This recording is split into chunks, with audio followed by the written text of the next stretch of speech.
5:55. Yeah. Okay, 5:55. So that is going through Truman.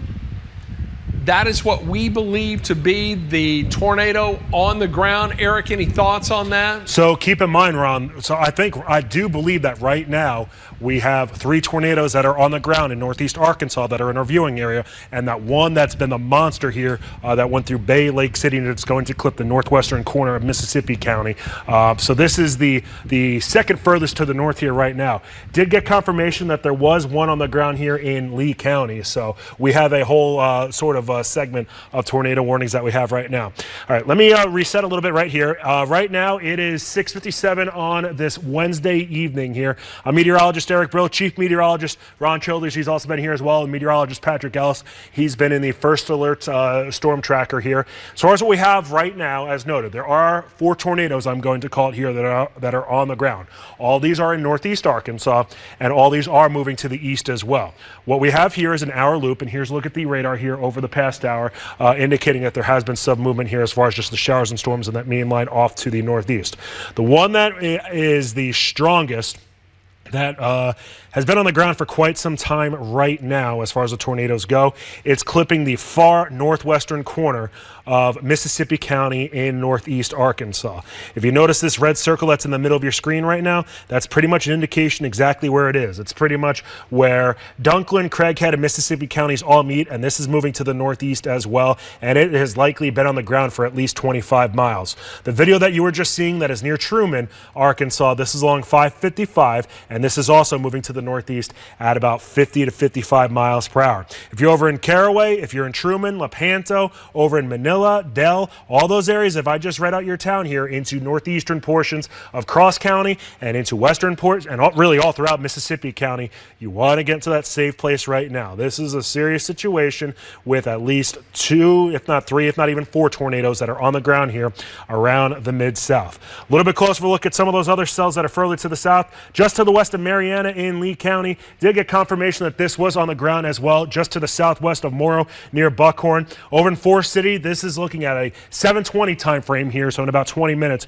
we are looking at this hitting your area. Madison at 7:22, Widener at about 7:24. Yet again, moving to the northeast here at about 60 miles per hour. So, Eric, we've got video from William Frog, who's in Park in Arkansas. Yeah. It is his live feed. Let's take a look. Here we go. You can see that low cloud deck. This is his live feed. He is tracking a supercell thunderstorm with a confirmed tornado on the ground. Look at the structure of that cell itself. And really, the whole thing won't even fit in the camera view there. Absolutely amazing. You can see the lightning associated with it. This one has had a significant rotation signature. Eric, what was the BTI on that? So this would be the one that's near Truman? Yeah. So right now I'm looking at a 7.8. Let's see the Bay, Arkansas view. While you look at that, oh, look at this. Is this live or is this? Okay, so this is video that was sent to us. Do we have the time on this, Ashley? Okay, so this was sent to us from 20 minutes ago. So this was Bay, Arkansas, 20 minutes ago, tornado on the ground. I remind you again, we are under a high risk for severe weather over much of the Mid-South tonight. We are looking at an environment that would support long track, multiple tornadoes, and that's what we're seeing play out this evening. We're already seeing BTI, Barron Tornado Indicator, scales ranging from 6 to 10 for many of these, or 6 to 9, I should say. Have we seen a 10 yet? We saw a 9.8. I believe the highest we've gotten is 9.3. 9.3. Yeah. So, all right, so we have already seen high BTIs, we have seen visual confirmation, and now we have multiple tornado warnings that are making their way toward the Mississippi River. And each and every one of these polygons you see that are red outlined in white, that's where we have visual confirmation of tornadoes on the ground. These are not radar indicated. So if you are in Dyer County, if you are in Shelby County, Tipton, Lauderdale, Haywood County, Fayette County, I want you to have your severe weather plan ready to go and to enact it. at a moment's notice, because all of this is moving in our direction and it will continue to impact the Action News 5 coverage area. I want to take that lightning off there so you can see exactly what the movement of all this activity and get a better view of the radar itself. But that is a potent storm system. One tornado warning exiting Madison County now. That's headed toward the Tennessee River, taking it outside our coverage area. But much of this is really untouched. So Dyersburg, it looks like you may be first to go under the gun. Also Lauderdale County. Lauderdale County, Ripley, you'll be just behind, and then we'll see it move through Tipton County and then likely making its way into Shelby County. So these multiple cells coming through tonight, multiple severe thunderstorm or tornado warnings, really. It's more tornado warnings than severe thunderstorm warnings. I'm going to put some new tracks on these, and let's start with the area that is just to the south, and let's zoom into what's going on through Forest City right now. We have visual confirmation of a tornado there. With that, I can pretty much tell you where that center of circulation and rotation is. Let's bring it in this direction. That's going to move into Forest City, 725. Should see it move into Wynn, 746. Parkins, 757. Tornado already on the ground near there, and another one just behind. We'll see it get into Earl at about 803, then into West Memphis, 814. South Haven at 822. We'll move into Memphis, this cell, and it will likely still be rotating as it does at 829. So Memphis, your first alert to a potential tornadic cell entering the city of Memphis right around just before 8:30 this evening. 8:40 will move into Bartlett. So that tornado warning, that is going to go. This current warning will go until 7:46, but I don't see any signs of that system or that particular supercell weakening. So I think that will likely be extended. Now let's move a little farther to the north. Let's track that cell that's moving on through Wynn, Arkansas right now. Let me clear some of this info off. And again, visual confirmation of a tornado on the ground near Wynn, Arkansas, in Cross County. Here we go, and I can even see the rotation right there already. So I'm going to go ahead and just track it from this point right here. We'll take it off to the east-northeast. Levesque, 711. Get in your storm shelter. Be there right now. Parkin, 722. Bird-Eye, you'll be in at 724. It will get into Earl at 730. We'll see it then move into Twist at 733. Should get into Anderson-Tully right around 737. Joyland at 743. Booker at 746. So that's the cell we're looking at there. As we take a look north now, you can see more activity that is just north of that, and this is the cell that is now impacting Cross County and Poinsett County. So really, we've got overlapping confirmed tornadoes there with the multiple cells in that area.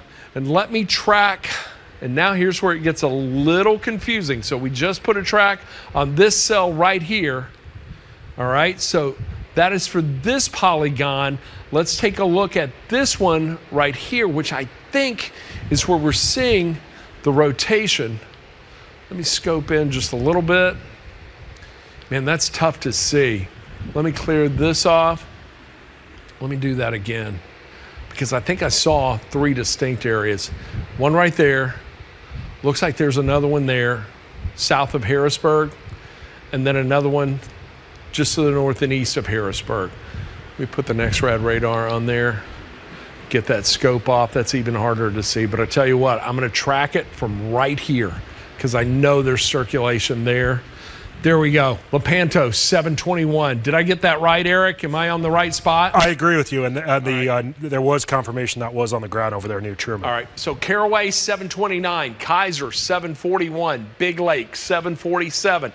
Then moves into Osceola, 752. Luxora, 757. Should get into Gold Dust at about 802. And then move into Blytheville at 806. We now move just to the north, and there is another tornado warning. Whoops, with visual confirmation just to the north of that area. And as I track that, let's see if I can see it. This is where it starts to get complicated because we've got multiple overlapping tornado warnings right now. So we're just going to go through here and see if we can pick out the areas of rotation or potential rotation where it may be. All right, so I see this area right here. There's one right there. Do you see that one? And then another one right there. Just east of, I'd say, Truman and Bay, kind of the Lake City. I mean, some of these are the same exact areas that just got hit by that first one. Yeah, so we're seeing like just multiple cells impact those areas. So with that, let's go back now. Let's put a track on these two areas. And that other one, let me see again. Give me 1 second. Please bear with me 1 second. If you're in Caraway, Arkansas, that's in southeast Craighead, you need to take cover now. That's it right there. There we go. All right, so now that I've got that, let's track it from right there. All right, so here we go. Caraway, 710. So yes, get to your storm shelter right now. It's 2 minutes away, if not on top of you already. Black Oak, 711. Then it's going to move into Etowah, 717. Big Lake, 728. Half Moon, 741. Blythe Hill, 748. It'll get into Kennett at about 805. 822, it will move into Caruthersville. We've got another cell that's making its way towards the Mississippi River and right around the Missouri boot heel. I want to take this lightning off. What do you got, Eric? Just continuing to monitor that line, Ron, that extends from now the boot heel of Missouri all the way down to the south. So we do have the I don't want to call it good news, but the tornado emergency that was in place here for the boot for northern Mississippi County, that has been downgraded to a considerable tag here, but there's still very much likely a tornado on the ground here in the boot heel of Missouri. Down to the south, how Ron was talking about Caraway, that is an area, Manila, over towards Dell, and eventually Blytheville, you want to keep an eye on that as well. I don't want to put too many of these polygons on here because there's a ton of them that are on here right now because we are tracking at least 4 tornadoes that are on the ground right now. Over in Mark Tree, Arkansas, there's been some tornadic activity.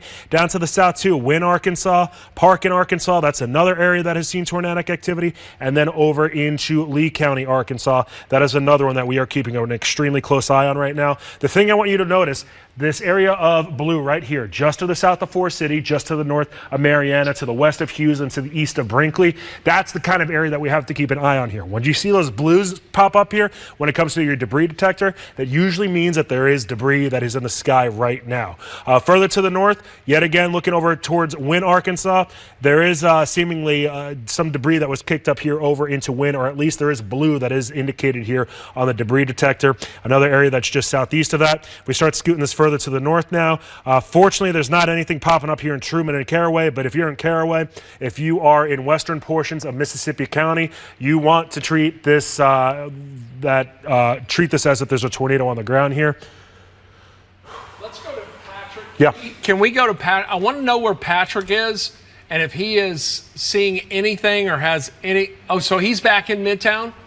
All right, so, okay, Patrick, you want to tell us a little bit about, you're back in Midtown right now. What's your thought process?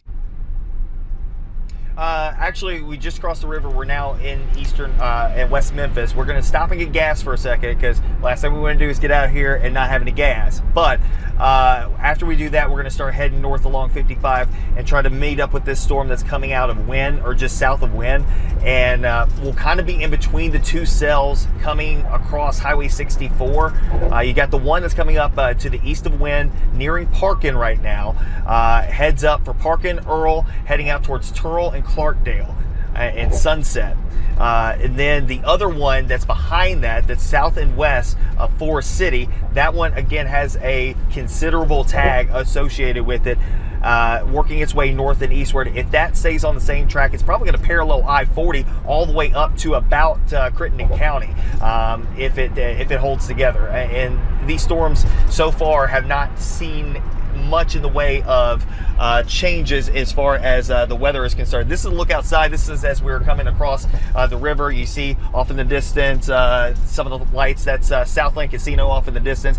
And yeah, even as the sun is setting this evening, we can still see, as you see the lightning popping off there, off in the distance. That's actually that storm that's over in eastern Cross County. That's what we're looking at right there.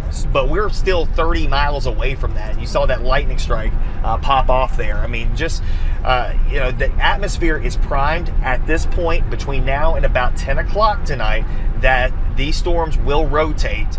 And in some instances, the atmosphere has tried to turn over, but it's still there. It's still pretty warm. It's still very muggy at this point. And unfortunately for us, that's fueling the fire for the potential for strong and severe thunderstorms probably for the next couple of hours in the very least. And don't forget that after this comes to an end, as the front kind of lays itself down onto I-40, it becomes a flood threat later on tonight.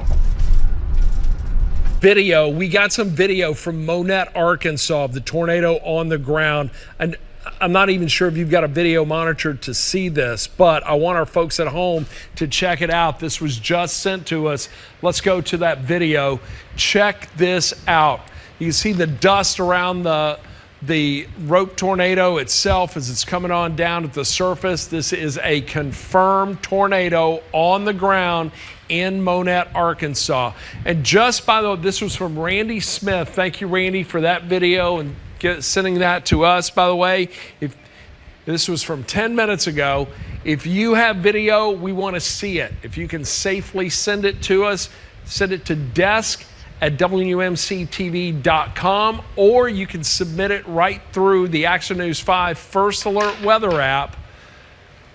And this certainly helps us. To give you an idea of what we're dealing with, the Severe Storms Laboratory is here tonight, the National Severe Storms Laboratory, as a result of this highly charged environment. I want to show you Futurecast again, because here we are right now at 7:13. It's got a great handle on the storms themselves. I want to show you how the rest of the night is going to play out, because look, we're in for a long night tonight. This is still going to be churning to the east right around 9 o'clock. And within the line, individual embedded rotating supercells will continue to be a possibility, and that will extend well into the late night hours. And by 10, 11 o'clock tonight, we can likely see this moving through the Memphis metro and continuing to move east into West Tennessee, northern Mississippi. Looks like there may be a little bit of a lull in the very early morning hours of Thursday, but that highly charged environment will continue as a strong southerly flow will remain in place,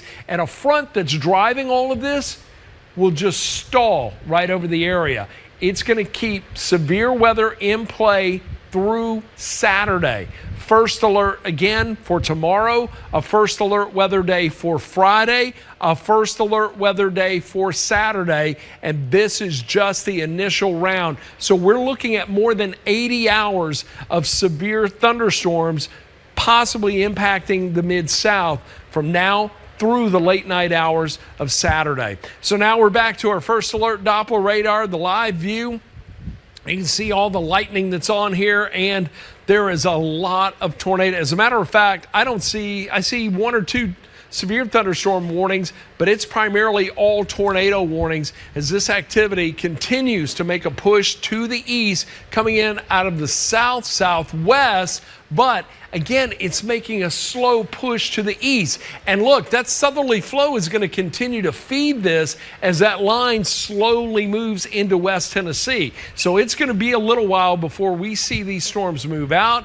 That's why I want everybody to be at home. Make sure you know the safest place to be in your home should a tornado warning be issued for your specific location. And also make sure your family is aware of what to do should a tornado warning be issued for your location. But right now, we've got a lot of them, and most of them confined into northeastern Arkansas, where we're finding multiple tornado warnings right now at this time. So let's take a closer look at what's going on here. I'm going to get some of this lightning off. Let's zoom in a little tighter, start putting some tracks on these storms. I'm going to start down here at the south again, as we've got another that cell that's still working, and again, a visually confirmed tornado warning. That is, whenever you see the polygon outlined in white, that's an indication that there has been confirmation of a tornado. So with that, we put the scope on here. Let's take a look at the big picture. It's a little disorganized, but at the same time, there's still some decent rotation, a well-defined inflow notch right there, and that whole supercell is just rotating. So let me clear that off. Let's put that next rad back on there, and let's track it from that area of rotation, taking it off to the north and northeast. So Forest City, 722. Widener, it's going to come in at 727. Should get into Heth at about 744. Then it will move into Parkin at 753. Parkin has already had a tornado on the ground there.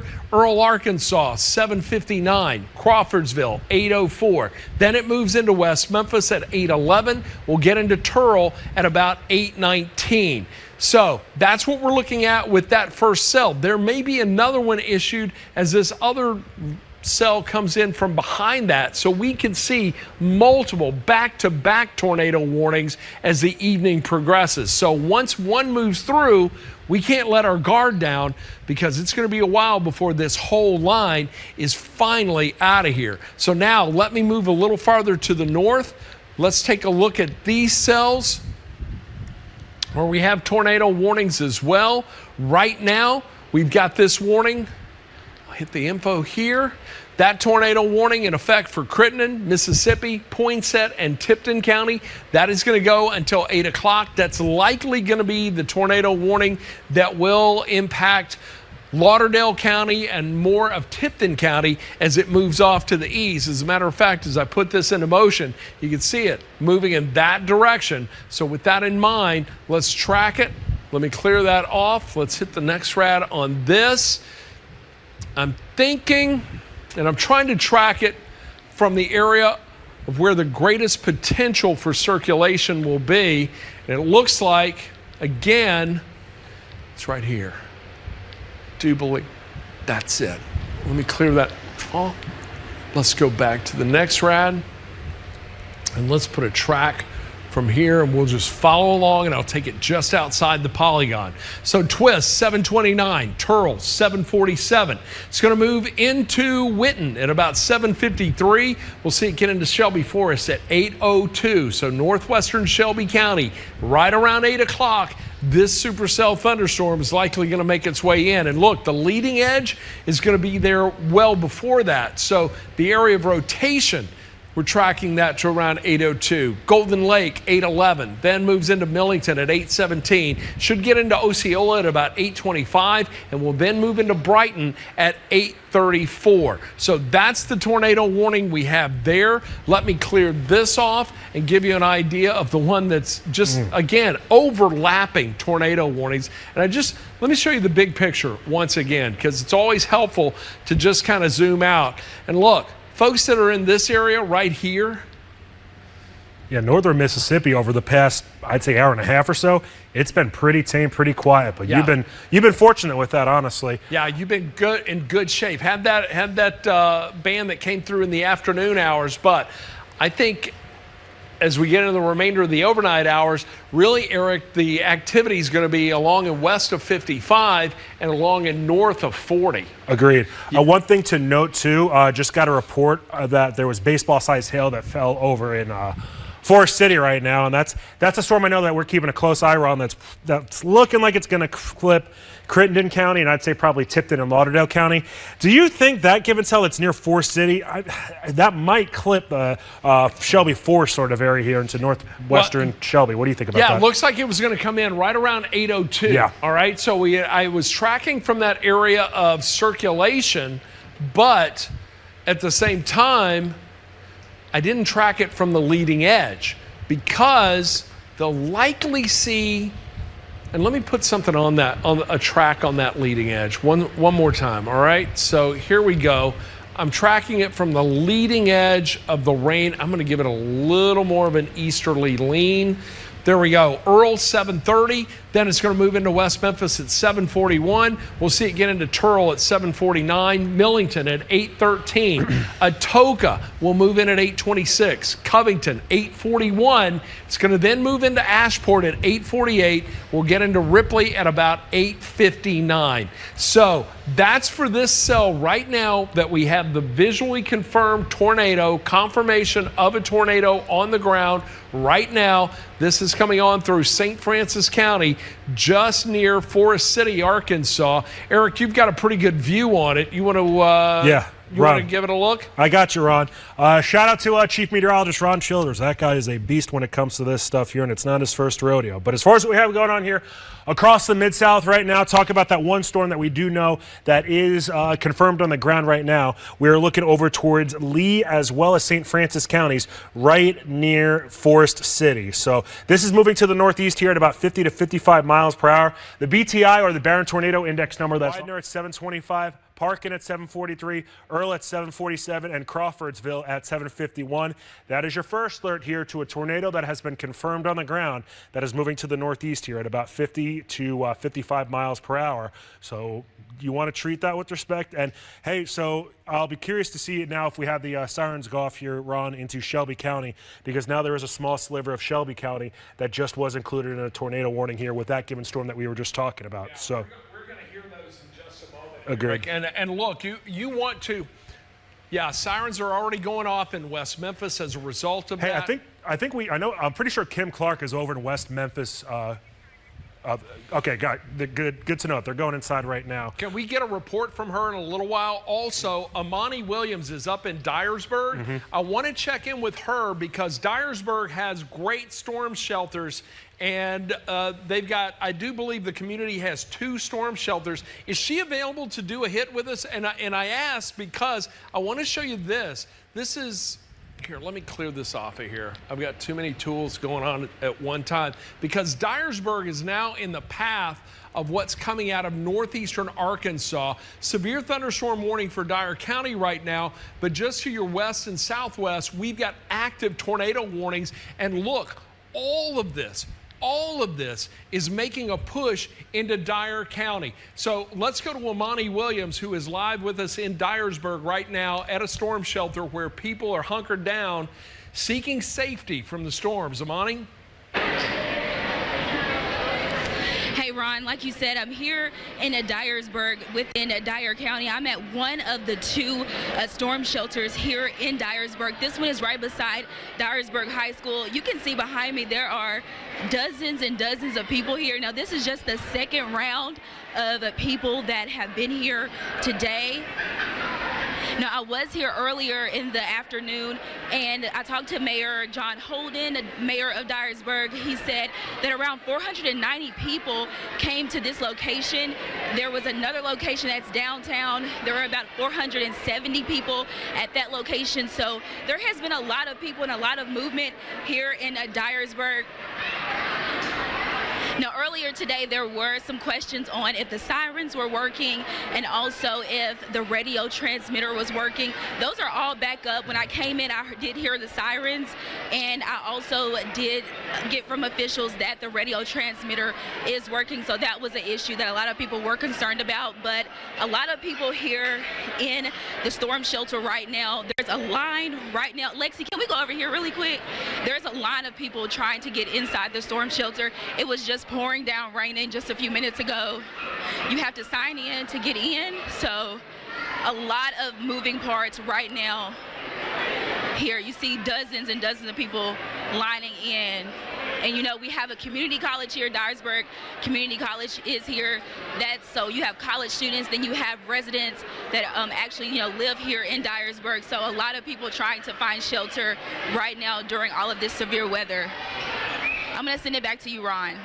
Amani Williams, great job. Thank you all very much. And our thoughts go out to everybody in Dyer County and across the Mid-South. And look, if you are in a manufactured home and you live in eastern Arkansas, West Tennessee, I want you to go to your community storm shelter. Most counties around the area have a safe place to ride out strong storms. If nothing else, try to go to a church, go into a stable structure. If you have friends who have more substantially built homes, give them a call. Ask them if you can come over and ride out.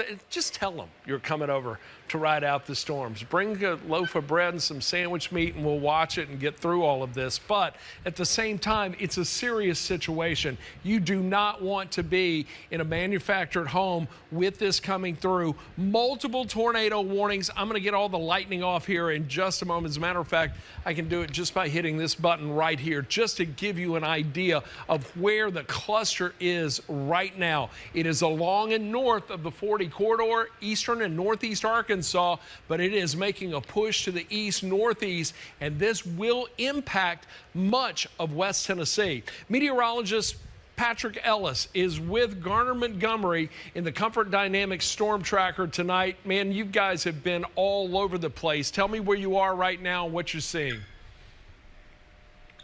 Hey guys, I told you that we had to stop and get some go-go juice over there at the Loves, but while we were there, a gentleman walked up to us and he said that he was heading to Wynn. His mom's house had been hit by the tornado that just went through Wynn, and he had gotten some reports from folks there in Cross County that the 2023, this is kind of anecdotally, we just don't know, but anecdotally that the 2023 tornado paled in comparison to what just went through in the Lakeview area.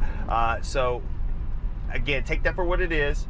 But, we did get at least that, and of course thoughts to the folks who are affected by that specific storm. But keep in mind, we were seeing reports that have come in over the last couple of minutes, especially across Black Oak and Lake City and Monette. Those areas have been hit very hard. Do want to let you know where we are. We are on I-40 westbound. That lightning that's popping off, that is the Forest City storm that you guys have been talking about for the last hour or so. We're going to head over towards Jeanette, drop south, try to get into a decent spot so we can watch it kind of work past us. But in the interim, we're trying to work our way in that direction to catch up to that storm, and then work our way back behind it to come back in towards the metro. Here in Shelby County right now, storms impacting and tornado warning for northwestern Shelby County. We're watching the storm coming out of Forest City, but it looks like it's making more of a right move. That could bring it right into the heart of Memphis and the 240 loop. So we're watching that one very closely right now. This is a live look from our Midtown camera. As we look to the west toward downtown, you will likely, if you're in the city, hear sirens going off right now. That warning is for western portions and northwestern portions of Shelby County, north of the 40 corridor. But no matter where you are in the city, you need to be prepared for the possibility of a tornado moving through Memphis and Shelby County this evening, as this whole cluster of storms is moving in our direction. And right now, the focus just to our north, but I want to give you a first alert. We just got word that the town of Monette and Lake City have been shut down by law enforcement as a result of a direct hit from a tornado there. We're getting reports of damage in the area, law enforcement shutting the communities down, keeping people out, storms chasers, spotters, everything. We have our sister station, KAIT in Jonesboro. We are trying to see if we can reach out to them to possibly get a live shot to find out more. But I want you to know all of this is moving in our direction. So over the next few hours, and I want to just give you a general track of this line itself. So I'm going to track it from right here to the east. And that's going to, and I may be tracking a little too fast because the general easterly progression of it, Eric, what is it, about 30, 35 miles per hour? So, Ron, that was, they just issued a severe thunderstorm warning for that whole entire track that is there. The National Weather Service is saying that this is moving northeast at 50. Okay. All right. Good deal. Good. So individual cells moving at 50. That initial line itself a little slower. But look, just to give you a general idea, West Memphis 741. It's going to get into Dyersburg 816. So Amani, folks in the storm shelter in Dyersburg, 8:16, so shortly after 8 o'clock, you should start to feel the brunt of the more significant storms coming through. Lakeland, 8:26, Brownsville, 8:46, Humboldt, 8:10 or 9:10. We'll get into Jackson right around 9:32. Jackson has already seen a tornado warning storm there. Camden is at 8:22 or 10:22 and 10:22 into Lexington. So we've got a long night underway, but as I mentioned, West Memphis, 741. Kim Clark is live at the command center in West Memphis, Arkansas right now. Let's go to Kim live. Kimmy, what do you have for us? Hi, Ron. We are inside the office of the Emergency Management Agency here in West Memphis, Arkansas. We had to come inside. We were outside, but the sirens have gone off twice now. They just went off. They just stopped a few moments ago. So we've taken shelter inside to try and be safe. But yes, the sirens have gone off twice here. We've seen a lot of wind, a lot of lightning, not too much thunder, no rain yet to speak of, really, maybe a few drops of rain, but that's all we have here for now. All of the team from the OEM are upstairs, including the mayor of West Memphis, Arkansas, keeping tabs on what is happening. And we will keep tabs on things here as well. As soon as more things begin to happen, we'll let you know. For now, reporting live in West Memphis, I'm Kim Clark. Be safe. Thank you very much for that. We'll check back in with you as the evening progresses. This is a look from our Comfort Dynamics Storm Tracker, First Alert Storm Tracker with meteorologist Patrick Ellis and Garner Montgomery. They are in Crittenden County right now. He is headed into the thick of it. At this moment, this is a live look. You see the scud clouds there, the frequent lightning that is in the distance. But he is headed right into the storms as they are making their way into eastern Arkansas right now. Multiple tornado warnings at this time. A lot of activity, a lot of thunder, lightning, and even strong straight line winds on the leading edge. Did I just see something there? I saw a little. Did he say? I think he's going back to it. Did you see? Was there a tornado? I saw a flash of lightning and it looked like there was a cloud on the ground. Maybe not. Maybe not. All right. Still, it's still a little bit farther back, but we're getting in position. We're on 147 heading south to get in position to look back at it. Okay. All right, Patrick, will you give us a heads up when you're ready to go? All right, we'll do. All right, buddy. Thank you. Eric, what are you looking at over there? So just trying to figure out exactly where meteorologist Patrick Ellis is headed towards. Just trying to figure out exactly where meteorologist Patrick Ellis is headed towards right now, just as far as looking at a map and whatnot here. As far as, I mean, we obviously have an abundance of tornado warnings here across the Mid-South right now. Ron, as far as the only one that we have any sort of confirmation on the ground, is that the one that's still just to the east of Forest City now, that's relatively close to I-40? Yeah, but I want to put a quick track on that because that's Shelby County. We've got warnings going off right now. And look, it's tranquil for much of Shelby County, but the storms are coming, and it's all a result of this tornado warning that we have in effect right now. Let me get the lightning off of it. Let me give you the info on the tornado warning. Again, it is for a northwest portion of Shelby County, but it also includes Crittenden, Poinsett, Shelby, and St. Francis. This is going to go until 8:15. The tornado threat looks like it is still kind of holding out right around the northeastern corner of St. Francis County, right along I-40. I don't know if we've got, Ashley, folks in the booth, if you can find an RDOT camera somewhere along I-40 before, we're going to need it east of Forest City.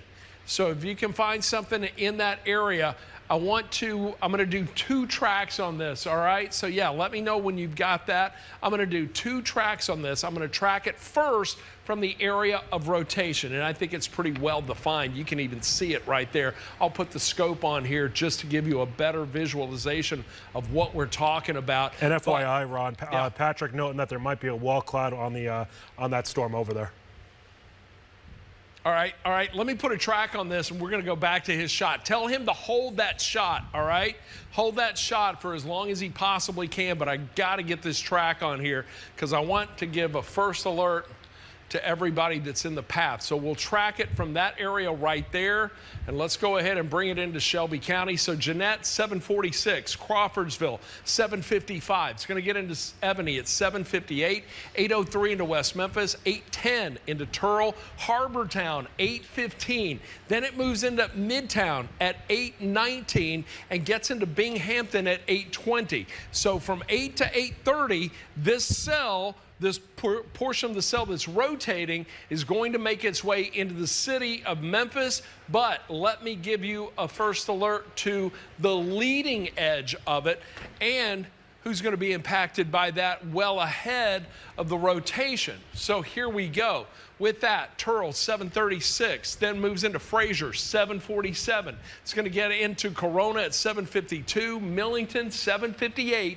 Then it moves into Munford at 810, 812 into Atoka, Brighton, 818, and Covington, 828. So that's for the cell that is on track to impact Memphis and Shelby County, but still a lot of activity just to our north. We're starting to see a transition from tornado warnings to severe thunderstorm warnings, but multiple areas within this line are continuing to rotate.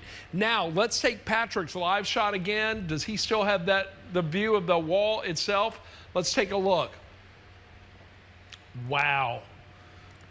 And look, the only way, because the sun is set, it's dark, the only way to detect these tornadoes now, there's a little bit of twilight left, but the only way to detect this is with lightning. That's what makes this dangerous. Also, the other thing, notice all the trees. It's heavily wooded in this part of the country. That's what makes storm chasing and also nocturnal tornadoes or tornadic activity so dangerous. Because look, even if you don't get hit directly with the tornado, the winds around it can bring these trees down, doing damage to home, blocking traffic, roadways. What an I see it. Do you see it? Right there. Let's stay with that. Stay with it. National Weather Service saying that there's a new tornado warning coming for Southwest Cross as well. So I'm not sure if that's right. Does Patrick see that? Look at that. Patrick, Eric, what do you see on that? Is that a lowering wall cloud? It's at the least a wall cloud. Yeah. Hey, Patrick, do you see that? It's a wall cloud. Okay, I thought for a moment it was it was making its way to the surface, but that wants to tornado. That cell wants to tornado. The environment's certainly supportive of it. You guys are you gonna stick with that for a minute, Patrick? Yeah, we're about to flip back around and kind of get back to it, but man, this lightning is insane. We're in the rain-free area right now, so we're well south of it. So we're going to turn around here at this turn here. So give us a second, and we'll whip back around and get it on the other side. All right. Actually, Gardner's going to turn down here. Is this a neighborhood? No. Okay. Let's turn back around. So what we're going to do here, we're going to just turn around real quick, kind of get our bearings set back up, and start heading back towards I-40. We're on 147 right now. We just passed Arkansas 131. So let me get the camera back in place. And when you get up here, Garner, when we get up here by this railroad track, I want you to slow down, because that was probably the best place that we could see the opening up here. And because it definitely looks like there is a wall cloud associated with it. Right there, right there. That's it. I see it. I see it, Patrick. A wall cloud, just a reminder, when it comes down, if you have a wall cloud, it can produce a tornado. A tornado needs a wall cloud to produce. A storm needs a wall cloud to produce. That one does have a wall cloud, and it's trying to do just that. And basically, that's that center of the tightest rotation within that cell. And yes, I would say I do not have a good baseline to see if there's anything underneath the wall cloud, but at least we know that it's trying to tour. It's trying. Hey, there. Patrick, keep that shot up. Yeah. And stay right there, Patrick. Eric's got a great shot of it on the first alert Doppler radar, of the radar signature of it. There is a well-defined inflow notch. You can see that rear flank downdraft on it. Does not look to be rain-wrapped, as that your visual image is indicating. Jayla, can you bring up the radar view on Eric's computer?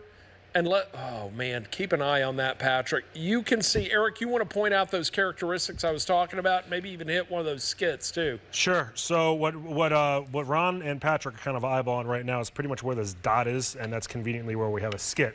And that's an 8.4 as far as the BTI goes, that Barron Tornado Index, which ranges from 1 to 10 right now. So that's a number that has been kind of in the general range here as of late. So I wouldn't be surprised. I mean, there's at least rotation there. There's no doubt about that.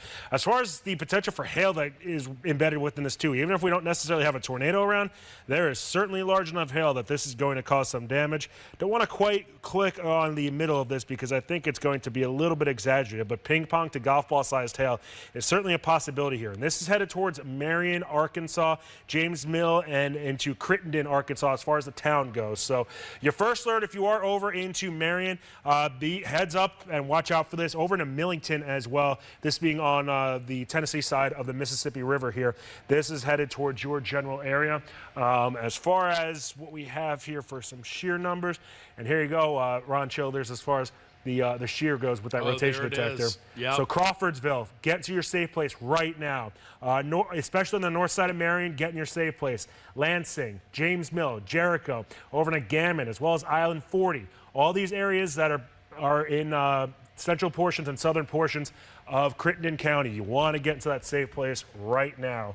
As far as some just different establishments that we have in that general area, we've got Cunningham Corner, some of the train tracks that are over there, Marion Alternative School, the Crawfords Water Office, the Crawfordsville City Park, over into the David S. Wallace Farms. This general area is really kind of the one we're keeping the closest eye on right now. And I don't want to forget about some of these areas that are into Mississippi County. At the least right now, and Ron, this is pretty impressive as far as that rotation detector.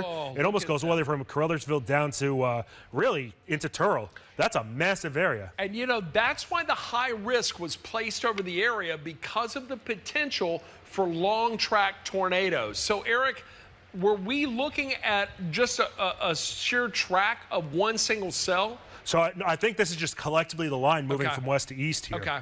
So if I put this into motion here, so this is looking at a 30-minute loop in 5-hour increments, so there's going to be 6 total slides essentially that come through this.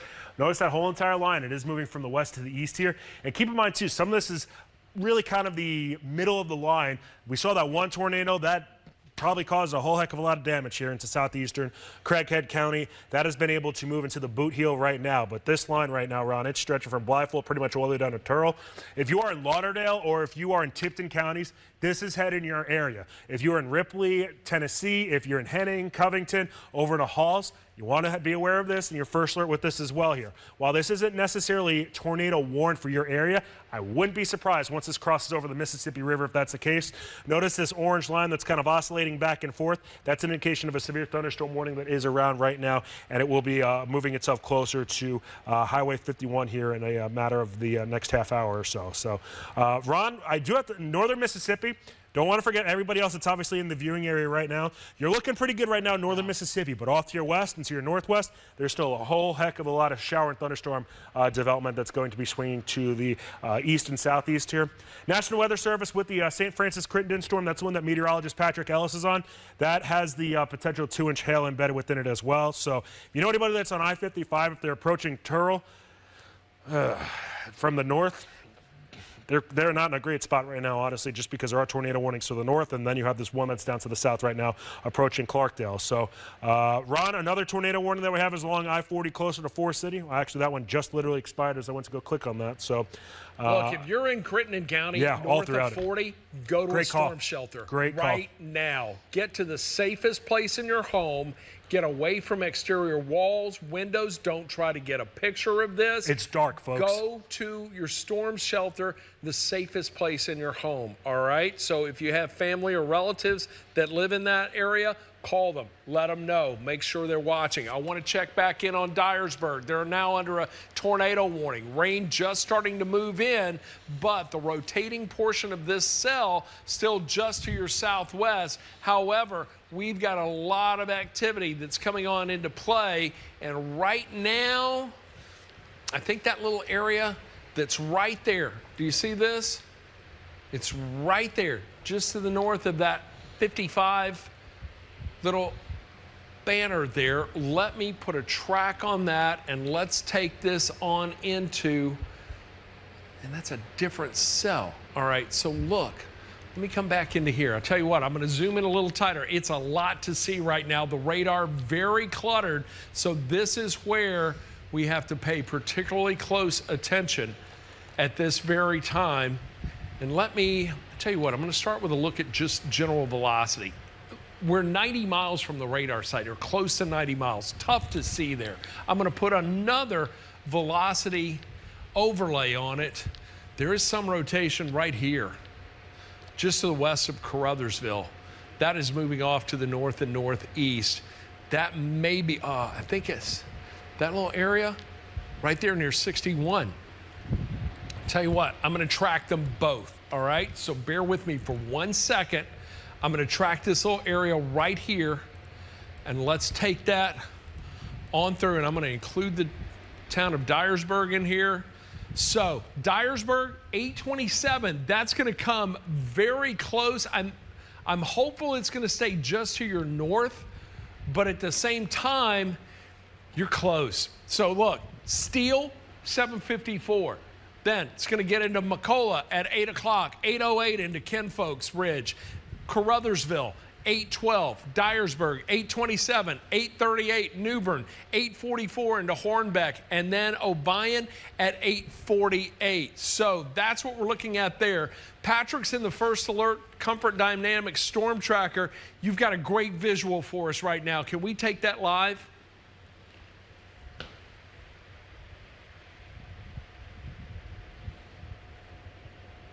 There we go. There we go. All right. And we have to wait for the lightning to strike to be able to see it. I see the shelf cloud. No doubt about that. Yeah, you can see the shelf behind me. Jalen, can you put guys, that? There you go. I'm going to let, okay, there you go, Patrick. This thing's got some strong inflow. I mean, pulling the, like it's shaking the truck right now. We're you can feel it? Yes. 147 just south of I-40. No tornado on it, but this thing is trying hard. We've seen it try to drop down at least twice. I don't know if it made it down to the ground, because sometimes you can have the condensation funnel not actually make it all the way down to the ground, but the circulation makes it down to the ground. But right now, we're just south of the truck stops here on I-40, Highway 147, and we've got a wall cloud, and it is moving generally just north of I-40. So where you guys were talking about, again, Marion, Clarkdale, Turl, Crawfordsville, just south of Turl, those areas, this is heading in your direction. The circulation is definitely wrapping up, crossing Highway 64 here shortly. But I mean, this thing is trying to wind up quickly, and it's got a lot of wind associated with it. So we're about to start moving towards it a little bit, get a little bit closer to it, and work our way back behind it. But this thing's trying a tornado. And Patrick, Eric's got to look at it on the link system. Eric, what was the BTI on that? So the BTI right now looks like it. We have a 5.9, and this one's been kind of going back and forth, bouncing between about a 4.5 and a 6.5 here. So it looks like it's going to be crossing I-55, whether it's a tornado or not, within the matter of a few moments here. Clarkdale, you're looking at 6:55. The time right now is 7:55 rather. Right now the time is 7:50. So this is going to be crossing I-55 over the matter of the next few minutes. Do want to point out, as far as Shelby County is concerned, the area to keep an eye on the most is north and west of Millington right now. If you're over in Munford, I know that's over in Tipton County.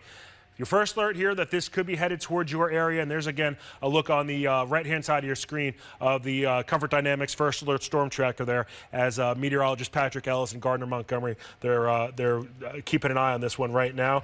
As far as other storms that we are keeping an eye on right now, when it does come to those tornado warnings, we do have pretty much a line of them that stretch just about from Wynne, Arkansas, all the way up into Dyersburg at this point, and even points north of that here. And Ron, there are some severe thunderstorm warnings that are down to the south right now, south of I-40 from Forest City, pretty much to Helena, West Helena.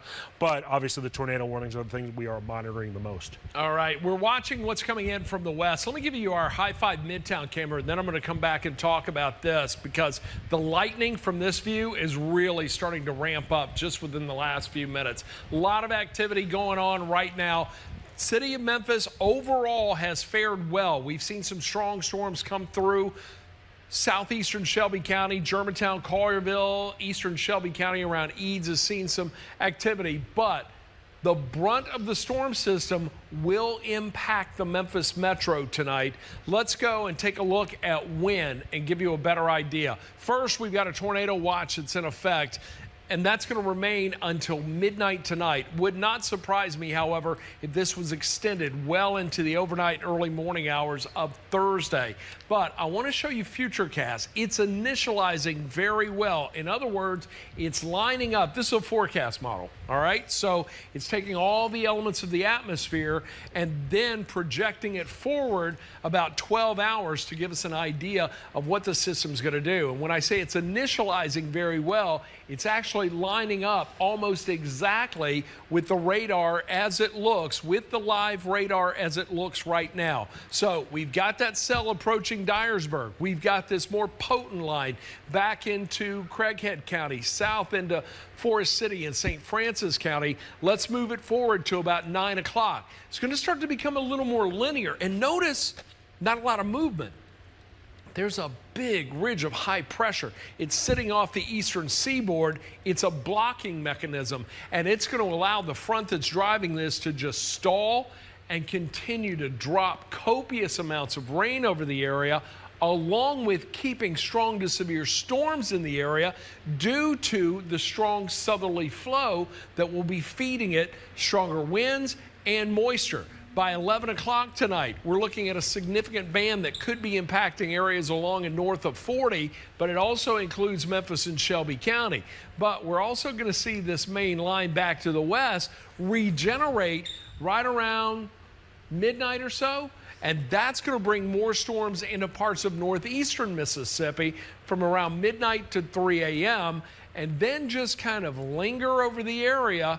And by early morning tomorrow, 8 o'clock, we're still going to be dealing with rain, and we still may be dealing with severe storms. Right now, here's the way it looks. A lot of activity.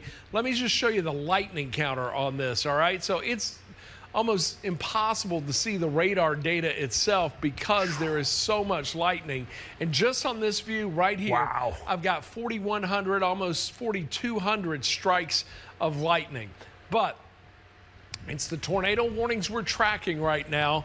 Let me hit this and give you an idea of what's going on. So we have 1, 2, 3, 4, I think 4 active tornado warnings at this time. Let's just walk through them right now and put some tracks on these to give you an idea of where they're going and who's going to get impacted. We'll start with this. Oh, I need to take this off first and then zoom in. I want to start with these cells that are going to impact Shelby County here in just a little bit. And by the way, again, Shelby County, our better chance for the stronger storms is going to be between about 9 and 11 tonight, okay? So something to keep in mind.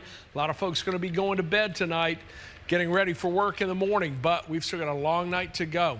And then, so here we go. I want to track this portion of the cell itself. That is moving off to the northeast, and that is the tornado warned portion of the cell. That's going to take that through Tipton County. So we'll see it move into Shelby Forest around 8:12, Turl 8:04. Then it gets into Millington at 8:27. Should move into Atoka at 8:39, Osceola at 8:45, 8:55 into Covington, and then Blytheville at 9:07. 9:13 it will move into Ripley. Now we've got another tornado warned storm This, and by the way, just to give you an idea, this tornado warning right here, that again remains until 8:15. So Crittenden County, Cross, Poinsett, and Shelby. Let's work our way to the north and back to the west. We've got this cell, this tornado warning cell for Crittenden, Cross, Poinsett, and St. Francis. That's going to go until 8:45 tonight. A little tougher to distinguish where the circulation is within this, but I'll tell you what, let me clear that out. Let's bring that back and do it again. I think it's that area. It may have moved off. That's moved off to the east just a little bit, I do believe. Or is that on top of the other cell? I think what I'm looking at is right there. So I'll tell you what, I'll track it from just to the west of Wynn, because I think that's where we're seeing that move in. So Parkin, 803, Earl, 812. We're tracking again areas of circulation and rotation. Turl, 832, Shelby Forest, 846, Millington, 901. Then we'll get into Osceola at about 910, Brighton, 918, Covington, 927. Now, let me pan up a little bit to the north, and let's show you what's going on, because we've got storms that are now approaching and moving across the Mississippi River. Tornado warning right here. This one is for Mississippi County, as well as Lauderdale and Tipton County. That's going to go until 8:30. So that's what we're looking at there. Let me clear this off. Let's put the scope on here. Let's see where we're seeing the potential rotation. A little unorganized, but at the same time, looks like it is more specifically this area right here. So I tell you what, I'm going to see how that lines up with the next rad. Yeah, let's track it from right there. Dyersburg, I'm coming to you in just a second. So Osceola, 810. Blytheville, 829. 848 to Ripley. Should get into Nutbush at 857. Then it's going to move into Caruthersville at 904. 910 into Dyersburg. Will make its way into New Bern at 923. Should get into Brazil at 930 tonight. Now we've got this storm that's approaching Dyer County and Dyersburg. Tornado warning in effect right now. This is for Dunklin, Dyer, Mississippi, and Pemiscot. That's going to go until 8:30 tonight. So let's clear that off. I'm going to zoom in just a little tighter, get a little bit of a better view. All right, I'm coming to Amani right after this, all right? So let's take a look at where we have the potential rotation. Looks like, and we talked earlier about this possibly staying just to the north of Dyersburg.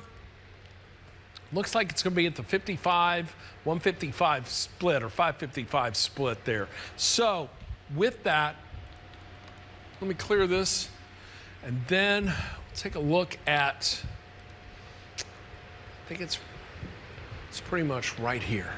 So let's track it from there. Dyersburg, look, you're still going to get a lot of heavy rain, some possibility of some damaging wind, and we've got to watch what's coming in from the west southwest. But right now, the area where we believe the circulation is located at, I'll lose my track. So Caruthersville, 806, Ridgely, 821. Then I will move into Tiptonville at 830, Hornbeck at 838. Obion is going to move in there right around 844. Should get into Dixie at 850. Union City will move in at 901 and then move into Jordan at 906. Now let me clear this off. I'm going to put a different track on here because I want to show you where this whole cell is going to go and impact Dyersburg and Dyer County. So Ridgely, 806. So we're tracking the leading edge of the heavier rain, the stronger winds.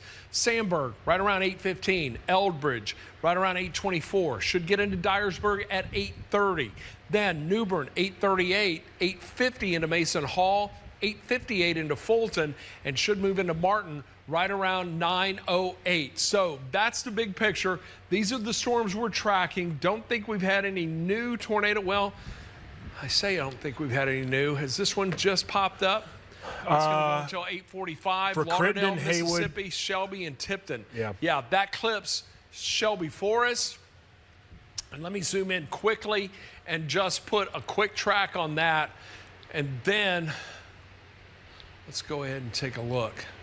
Tornado warning storm till 8:45 right now, northwestern Shelby County. Let's put the scope on here. Let's see what we're seeing. This is making its way across the river. It's looking a little messy. I see what may be a straight line wind. It's kind of tough to see any rotation because it's right on top of the radar. But I tell you what, I see a little something, a notch right there. I'll track it from that, all right? So here we go. I'm going to track that on through, take it through the polygon. Corona, 811. Cuba, 815. It's going to move into Drummond's right around 824. It will get into Atoka at 834. 840 into Brighton. Covington, 849. Tabernacle, 853. And then into Henning at 9 o'clock. So that's what we're looking at. Folks in Dyersburg, they're hunkered down in the community storm shelter tonight. That's where our Amani Williams is, staying safely as these storms move in. You've got a report for us right now, Amani. What's going on out there? Hey, Ron, I just saw dozens of people walk into this storm shelter drenched in rain. So it is raining outside the doors, but once you come in, you can't get out because there is a tornado warning in effect here in Dyer County, which includes Dyersburg. That's where I am right now. Now, I did talk to the mayor earlier, and he said everybody is kind of on edge right now because in 2006, 19 years ago, that is when a tornado outbreak happened right here in Dyer County. It killed 16 people and injured dozens other people. So they are making sure that they are prepared. That is why there are so many people in this storm shelter right now. We have dozens and dozens of people. It is almost only standing room in here. Earlier today, it was around 490 people in this storm shelter. In the other one across town, it was about 470 people. So people are trying to stay safe. They have their dogs in here. Friends and family are in here right now. We are trying to stay safe as well because, like I said, people have walked in drenched in rain, and like I said, they are just trying to make sure they're staying safe because they remember 19 years ago when that tornado outbreak happened right here. That's all we have for right now. We will make sure to keep you updated as the night continues, but like you said, Ron, it's going to be a long night. People have bags packed and food here with them at the shelter. But live in Dyersburg, Imani Williams, Action News 5. Right, Imani, it's good to see you and all the folks there in Dyersburg and Dyer County in a safe, secure location tonight, because this is by no means over and won't be anytime soon. As we mentioned earlier, the towns of Monette and Lake City, Arkansas, in northeastern Arkansas near Craighead County have been shut down. We've got a live shot from that area right now. Can we take that? Are we ready to go with that? This is a look at Lake City. This is, and can you tell me again, Ashley, where this is? This is at Highway 135. I'm not even sure what I'm looking at there. So you can see what looks to be a Tahoe, I'd say, in the middle to the left of the screen. There's a car upside down in there. I see that on top of that, yep, that debris. On the right-hand side of your screen, yep. Okay, so they took direct tornado hit tonight. A direct hit in Monette and Lake City, Arkansas. And this is what we're seeing. We can only hope and pray there's no injuries, no fatalities, but that is not the sight you want to see. And that was the storm that originated, don't forget, over in, was that in Cross or Poinsett County? It was one of those two. Yeah, that's where it originated. Poinsett County. And it went to the northeast here. Sure did. We've got a picture of the tornado as it was approaching that area. I believe, do we have that available, ready to go? Let's take it. Show me that tornado. This is the tornado we believe produced that damage that we are now getting a live view of tonight. And look, if you're watching and you're thinking, I want to go up there and go see, stay where you are. Stay away from that area. You can't get in there anyway. Law enforcement won't let you in. That whole community, Monette and Lake City, shut down. Ashley, do we have that picture? All right, well, come back to me when you've got it. Let's go to our first alert Doppler radar right now. Let me show you what is going on there. We've still got strong storms making their way through the area. I want to put a loop on this just to give you, whoops, I went the wrong way. Let me go back. Now let me put a loop on this to give you an idea of who's going to be impacted in it. And notice it's starting to take more of a northeasterly progression, was going due east earlier. But now, because of forcing, we've got strong winds coming in out of the south. It's also feeding a tremendous amount of moisture in advance of these storms. So all the fuel for this to remain cohesive and continue to just wreak havoc across the Mid-South tonight continues, and there's still a lot of instability from the daytime highs today. We were well into the 80s across the Mid-South, and now as these storms make their way across the Mississippi River, we're seeing them slow to some degree, which makes this an even more dangerous situation and also increases the likelihood of flooding across the area. As a matter of fact, we haven't even really looked at this tonight, but rainfall rates, let's check it out. Near Blythehill, it's coming down at about 1 inch in an hour. Just to the west of 55, about 1 1/3 inches per hour. You get into Cross County, north of Wynn, it's coming down at about just under 1 inch per hour. And even near and around Forest City, we're looking at just over 1 inch per hour in rainfall. And because these cells are not going to move, they could linger over an area for an hour and drop 1 inch of rain like that. And we are looking over the next 4 days of the potential of seeing anywhere from 5 to 10 inches of rainfall over the Mid-South. And more specifically, I think this area right here could see up to 12 inches of rain. That's going to lead to some massive flooding before the week is over and as we head into the weekend. Eric, what do you have for us? Apparently over at Westside Consolidated School District in Craighead County, there was they suffered some damage there, and that's according to a Facebook post. So guys in the back, keep an eye out for that here as far as the Western Consolidated School District with some damage that did occur there. Still have tornado warnings here, obviously around the Mid-South right now. Crittenden and Haywood, as well as Shelby, Lauderdale, Tipton, and Mississippi counties right now are under a tornado warning here around the Mid-South. And really, this whole entire line is pretty much tornado warned from Dyersburg almost all the way down to or through Wynn, Arkansas, for that matter. Worthwhile to note, too, I believe it was Bill Lee. He did declare a state of emergency, I believe. So that is worthwhile to point out here.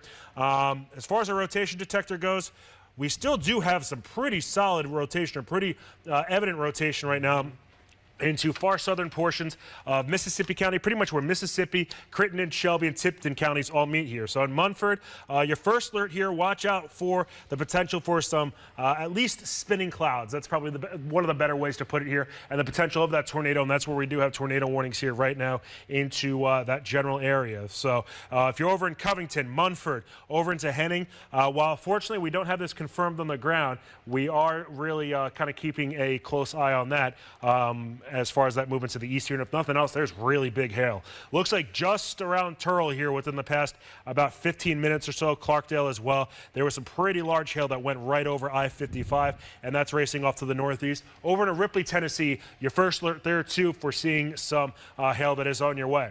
As far as we have for a wide view of things, northern Mississippi, you're still doing okay out of this for right now. At least you certainly did see some strong to severe storms earlier this afternoon. Really, eastern portions of the Mid-South here, over into Hardeman County, McNairy County, even into Fayette County, Haywood, and Crockett counties. For right now, you're doing okay, but we are expecting, especially those areas that are within western Tennessee, these showers and storms to almost kind of line up right along I-40 here throughout the duration of the overnight hours. So if you haven't necessarily seen strong to severe storms yet, trust me, you're lucky at this point. But we are expecting to see this line of storm. It's almost kind of run parallel to I-40 right now. So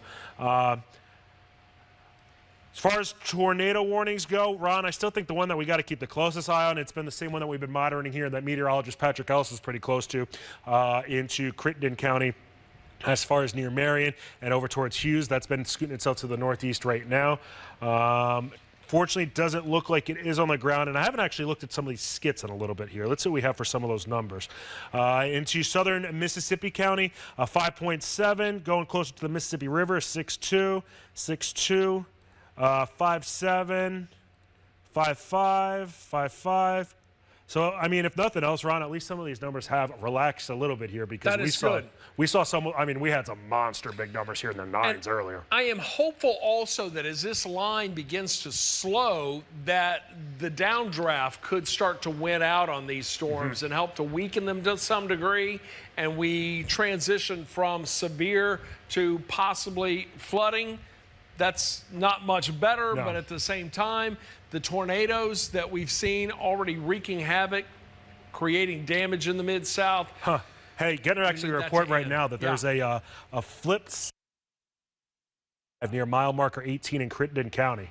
So that's actually, I'm not actually 100% sure where meteorologist Patrick Ellis is right now, but that's something to keep an eye out for. And this is on I-55, mile marker 18 in Crittenden County. So I think that would be, where would that be near? This is actually where the dust storm warning was earlier today. Yeah, that's where we have the strongest wind. We had gusts in excess of 50 miles per hour today. So you got winds coming out of the south hitting a truck that's moving in that direction. Yeah. Patrick's another moving thing in that direction, by the way. Got another report here. This is from emergency officials in Craighead County. Keep in mind, this was southeastern Craighead County, right near where Poinsett, Mississippi, and Craighead counties all meet. 10 to 15 houses heavily damaged. 2 victims rescued from damaged houses. 3 persons injured and receiving treatment. So that's out of Lake City that I'm getting that report from right now. There's going to be, when the sun comes up tomorrow, there's going to be a lot of damage in that area. But Ron, reality is, you know this, we still have a few more days of this to go. It's not like this is it, unfortunately. Yeah, and as a matter of fact, if you're just joining us, tomorrow also a first alert weather day. We're likely going to see some storms late morning redevelop. I think we're going to see rain continue overnight, maybe a little bit of a lull in the severe activity. Then we'll see more storms as we get on into the afternoon and evening tomorrow. We'll likely see widespread isolated storms in the area on Friday, capable of producing tornadoes, another first alert weather day. And then the backside of this front is going to move through the area on Saturday. That is going to bring another punch that we'll likely see begin to develop in the afternoon and continue into the evening and late night hours. So as we got into the office this afternoon, right around 1:30, we were looking at about 85 to 86 hours of potential severe weather just lingering across the Mid-South. And it has begun right on cue. And right now, we're into it, but this is only day one, ladies and gentlemen. So I want you to buckle up, strap in, because we still have a long road to go and we've got a long night to get through tonight. These storms continue to make their way through the Action News 5 coverage area, slowly making a push to the east. And then we've got tornado warnings again, primarily for Tipton County, for Mississippi, and Lauderdale County. We see meteorologist Patrick Ellis's live shot. He is headed in, he's right around Miles City. So he's over in Crittenden County. And Eric, that flip semi, that was near Miles City, right? That was near mile marker 18, I believe, on I-55. I'm not 100% sure what specific town it was then. All right, I think he's headed up in that direction. So let's keep a close eye on his feed and see what he is seeing there. I also want to ask you guys to keep an eye on William Frogg's live feed. He's a local storm chaser and a longtime friend, so if he's got something that's interesting, let's go ahead and go to that as well. In the meantime, we continue to track storms tonight. Strong to severe storms impacting a large portion of the Action News 5 coverage area. Once again, these storms moving off to the east, northeast, but very, very slowly. These storms are going to come in and impact northwest Mississippi, but it's quite possible areas in northeast Mississippi don't see any activity for quite some time. So we've got a bit of a ways to go before this is all said and done. But in the meantime, let's put some tracks on here once again, and let's just work our way through this. Hey, Ron, I think we're going to have another tornado warning, and this is an area that we haven't talked about too much. Lee County, there's about to be another one issued here. Right here? Here, let me clear that out. That is not the right track. I'm not 100% sure about the timing and the specifics with the, there we go. It's in place until 9 p.m., and this is moving to the northeast at 45 miles per hour. Is that the one that's already was already there? So this one was just issued here, this just updated on my system over here. You want me to take it? Yeah, do it. Sure. Do it. Maybe this wasn't one that actually had been issued already up to this point here. Let's see. Issued a tornado warning for St. Francis, Lee, and Cross County. So this is looking around the Forest City area, yet again, kind of under the gun here. This tornado warning is noted. It is set to expire here at 9 p.m. Let's look at some of the different data points that we have here at Action News 5 with respect to this. All right, so as far as the base velocity or the storm winds go here around this given storm, nothing's necessarily catching my eye, and this is a radar indicated storm. It's not necessarily on the ground. I'm going to guess what the National Weather Service is keeping on is this little notch that you see towards the western side or the left-hand side of Lee County. Just to give you a little bit of an idea, let me circle it on here. Is this general area that they are keeping an eye on. What do we have for a shear rate? No surprise, that's where we have that little bit of green popping up here. And as far as the potential debris detector goes, I'm not surprised. There's nothing within here. Wouldn't expect that to happen. So this is going to be the next area to really keep an eye on here. As far as some areas that are included within this warning or where this general storm is headed towards, Morrow, you're looking at 822, Palestine at 831, Forest City at 837. Worthwhile to note here, about an hour ago, there was a report of baseball-sized hail that did happen here in Forest City. So, Ron, I believe that is the largest hail report I've heard thus far as baseball-sized hail that fell in Forest City here about an hour ago. Madison at 841 and Widener at about 843. This is moving to the northeast yet again at about 45 miles per hour. So, you know, I wouldn't say, Ron, I kind of thought that we were maybe starting to get a little bit, I don't want to say a lull even, but maybe things were starting to at least simmer down ever so slightly. But it looks like we're kind of almost getting the secondary or tritary round coming on in. Yeah, and I think this storm is just kind of getting its second wind as it moves on into West Tennessee tonight. And keep in mind, too, a lot of these showers and storms that are developing to the south, these are going to move through DeSoto and Shelby County here at some point. Yeah, absolutely. So we're tracking storms tonight. We have currently 3 tornado warnings that are in effect. The first one remains in effect for Dyer County. This is going to remain for Dyer and Obion until 8:30 this evening. We've also got another tornado warning. This is in effect for Tipton, Haywood, Lauderdale, and Mississippi County. That goes until 8:45 tonight. And now they've cut it back to 8:30. And now we've got this tornado warning. This is for Cross, Lee, and St. Francis counties. This is going to go until 9 o'clock tonight. So this is what we're looking at. Let me show you this tornado video that we got in. This is from, the Monette and Lake City area? Take a look at this rope tornado. Wow. Who sent, okay, this is from Lee M. This was sent to us earlier this afternoon. You can see it just scraping across the ground. And that is video in Monette, Arkansas. Tornado on the ground there. Confirmed damage in that area. Lake City and the towns of Monette both shut down to the public. And you can see it intensifying there. Yeah. It goes from a rope to more of a stovepipe of sorts? Well, and quite frankly, there's obviously a lot of storm chasers out there, and, you can't really show all of them on air just because of rights and things of that nature. Ron, I've been kind of looking at some of the different videos from different storm chasers here that have been around the Mid-South. And this specific tornado, whoa.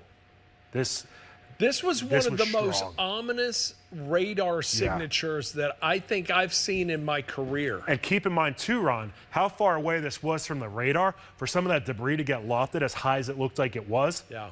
Obviously, and it's worthwhile to know. I know people are always going to be curious, hey, do you think this was an EF1, 0 through 5? There's no point of speculating on it. I mean, this is something that the National Weather Service, they'll do their surveys here probably as we move over the next few days.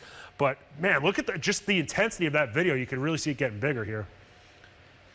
This is Crittenden County just before 7 this evening. This was sent to us from John Young. I'm not sure we're looking at a tornado. Agreed. Or a wall cloud. I think that's a high precipitation supercell thunderstorm. In other words, that's a rain shaft we're likely seeing there that is rotating, but I don't see the classic wall and shelf that we would typically see. But I will tell you this, whatever that is, I wouldn't want to have been under it at the time. No. And that is a brave man to video that as well. So thank you very much, John Young, for that. This is Bay, Arkansas. This is a tornado confirmed moving through Bay, Arkansas. And look at this wedge. It's just absolutely phenomenal as it's coming on through there. So again, a highly charged environment. Storm Prediction Center placing a high risk for severe storms over just about the entire Mid-South today. Worthwhile to note, getting some reports of power outages over in Dyersburg. So as far as how many people look like that they utilize the shelter there, I mean, looks like that's a great call. Yeah, that was a great, and look, there are several storm shelters in and around the Mid-South, and I hope that you know where your storm shelter is. My friend Craig Cece, who is a meteorologist down at Mississippi State, has put together a list of storm and tornado shelters all across the United States. So he may be worth looking into tonight. I don't have his web address, but Craig Cece, that's Ceecee. So check out. He's done some amazing work on that in locating storm shelters, especially in areas that are highly prone to tornadoes. And to my surprise, there were quite a few around the Mid-South. So Dyersburg, they have their own. I know Arlington has storm shelters as well, and a lot of folks in those shelters tonight. Speaking of Dyersburg, under a severe thunderstorm warning now. Still have the tornado warning, but I think they're going to allow that to expire. A severe thunderstorm warning will replace that. That is going to go until 9 o'clock. So this is what we're looking at this time, but we still have a lot of activity going on. And look, the Memphis Metro is really yet to be affected by anything significant other than some wind. We had some trees down in Midtown earlier today as a result of the gusting winds that came through. But as far as strong to severe storms, tornadic activity, the city of Memphis and Shelby County have been spared thus far, but we still have this line coming our way, and there's still a portion of this to the southwest that may very well clip the city of Memphis and Shelby County. Let's take a close look. I want to go to velocity first, see if we see any indications of strong rotation. I just don't. I'll clear that off. Let's go. Yeah. Keep an eye south of Earl. Might try to have a little bit of a vortice starting to try to develop here into southern Crittenden County, right to the north of I-40 here. I don't know if we have a... Do you have something on it? Do you have something on it right now? You know, there's a BTI of 5.7, and that's, you know, it's a high number, but it's not the highest we've seen today. But there's a little inflow notch developing right there. That's exactly what I was seeing, and that, I don't know, that's the sort of stuff you got to keep an eye on here and see kind of develop and pop up here. And you know what I can also see? Yeah. And let me draw. Just keep it right there. And let me draw this out. There's a little bit of a bowing segment right here. And then look, you've got this little vortice that can develop right there. And then there's a potential for the vortice, another vortice to develop just south of it. So we call these bookend vortices. So as you're getting this strong punch of wind coming through here, that's creating straight line wind damage, but you can get some quick spin ups right there over that area. So that's what we're seeing. Can you throw velocity on over there one more time? Of course. Let's take a look and see what we see. So yeah, right there. Let me clear this off. You want me to rock this a little bit back and forth? Take it. So let's see. And that just popped. Did you see that? That agreed. just popped on the last radar scan. Yeah. So maybe that's the next one we scans, have to keep an eye on. looks like. Yeah, we've got to watch that. There may be a tornado trying to develop over there. Yeah. And given the slow movement of the storm, Eric, I think if a tornado did develop there, you know, typically in a line moving like that, we would see it develop and then just be gone in one or two scans. This, because of the slow progression and more northerly movement of the front, we could see this basically hang together a little longer. Right. So something worth watching. Hey, can you guys throw Patrick's live shot up there real quick? Just to look at it. I want to show you, he's headed right into the rain. He and Arnold Montgomery are in the Comfort Dynamics First Alert Storm Tracker tonight. This is their view. They are headed into the storms. Patrick has already been up around West Tennessee. He's in Arkansas now. Was in northern Mississippi at one point. Was North Mississippi at one point. And I got to tell you, he just rocks that storm tracker. And it's basically a mobile weather center. Right. So most of the tools we have available to us in the studio, we have outfitted our First Alert Storm Tracker with many of those same tools. So he's able to get out there in the field, not only see things, but also analyze them and get an idea of what it is he's looking at as he is moving into it and moving through it. So, and the other thing about this, Patrick is he's a long-time meteorologist, more than 10 years of experience under his belt. He's worked in some of the most active severe weather markets in the country. And so he brings those skills to the storm tracker in knowing how to chase and approach the storms safely.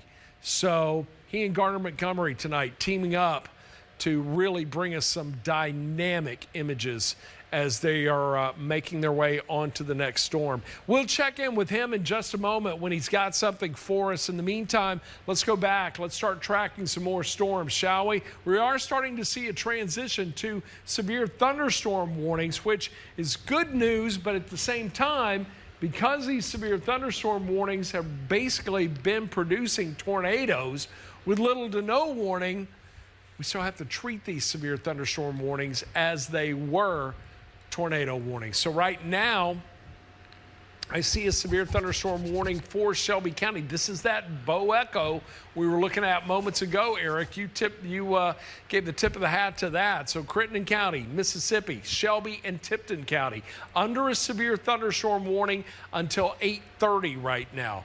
We touched on the severe thunderstorm warning for Dyersburg. We still have an active tornado warning for Lauderdale County in Mississippi and Tipton County.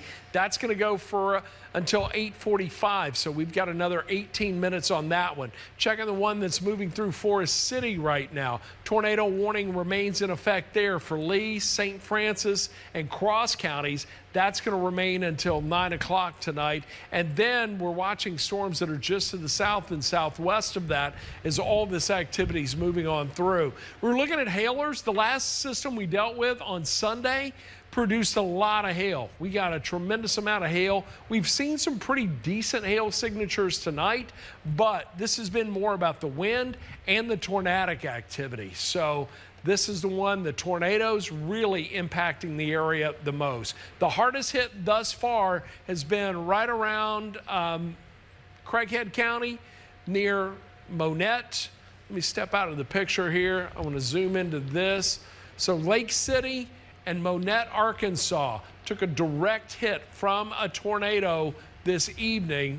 Let me zoom on in here and show you where we're talking. Whoops, I went just a little too far. Hey, Ron, if you flip it over to your, if you go ahead to your Viper graphic, I got as far as the track of it. There we go. There we go. So these are the cells that moved on through there at the time. Here, let me clear this off too, Eric, and just let you track that on through. But look at this activity. As it came up through, then gets into western or eastern Craighead County, we saw the well-defined shear marker right there. And I believe that was when it was at about a 9.3 on the BTI. Correct. Am I right? And look, anytime we see that BTI, that barren tornado indicator, go above a 7, we're pretty confident there's a tornado at least forming. But you get to an 8, 9, there is likely a tornado on the ground. It has proven itself time and time again, and it did it today. And that's what we saw. So as it progresses north and east, that cell came right up, just missing Jonesboro, Arkansas, creating the tornado emergency that we saw. But now Lake City and Monette, Arkansas shut down as a result of the direct hit there. I do believe, do we still have the live view from that area, Ashley, or do we have any, are we getting any new info or new video that's coming out of that area? Okay. All right. Look, if you guys get something new, let me know. But right now, it's all about the severe thunderstorm warnings and the tornado warnings we're tracking. So 3 warnings still in existence. Let's start off with this one that's moving on through Tipton County right now. Do we have overlapping tornado warnings? We do. So there are 4 active tornado warnings in here. So with that, let's go to this one first.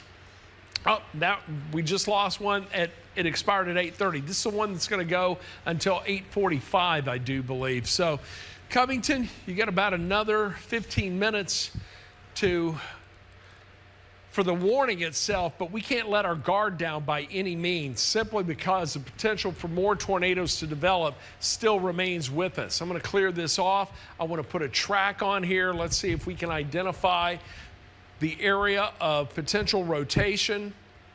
Looks like it now may be just to the north of Covington. That little area right there, that's what I think I'm looking at. So now let me move the scope over, and that lines up well with the polygon. So that is about to exit that polygon. Wouldn't surprise me if they possibly extended that a little farther to the north. So I tell you what, with that in mind, let's do this. I'm going to pan over. I want to move this out, and I want to put a new track from this area right here, okay? So that's where we're seeing the circulation.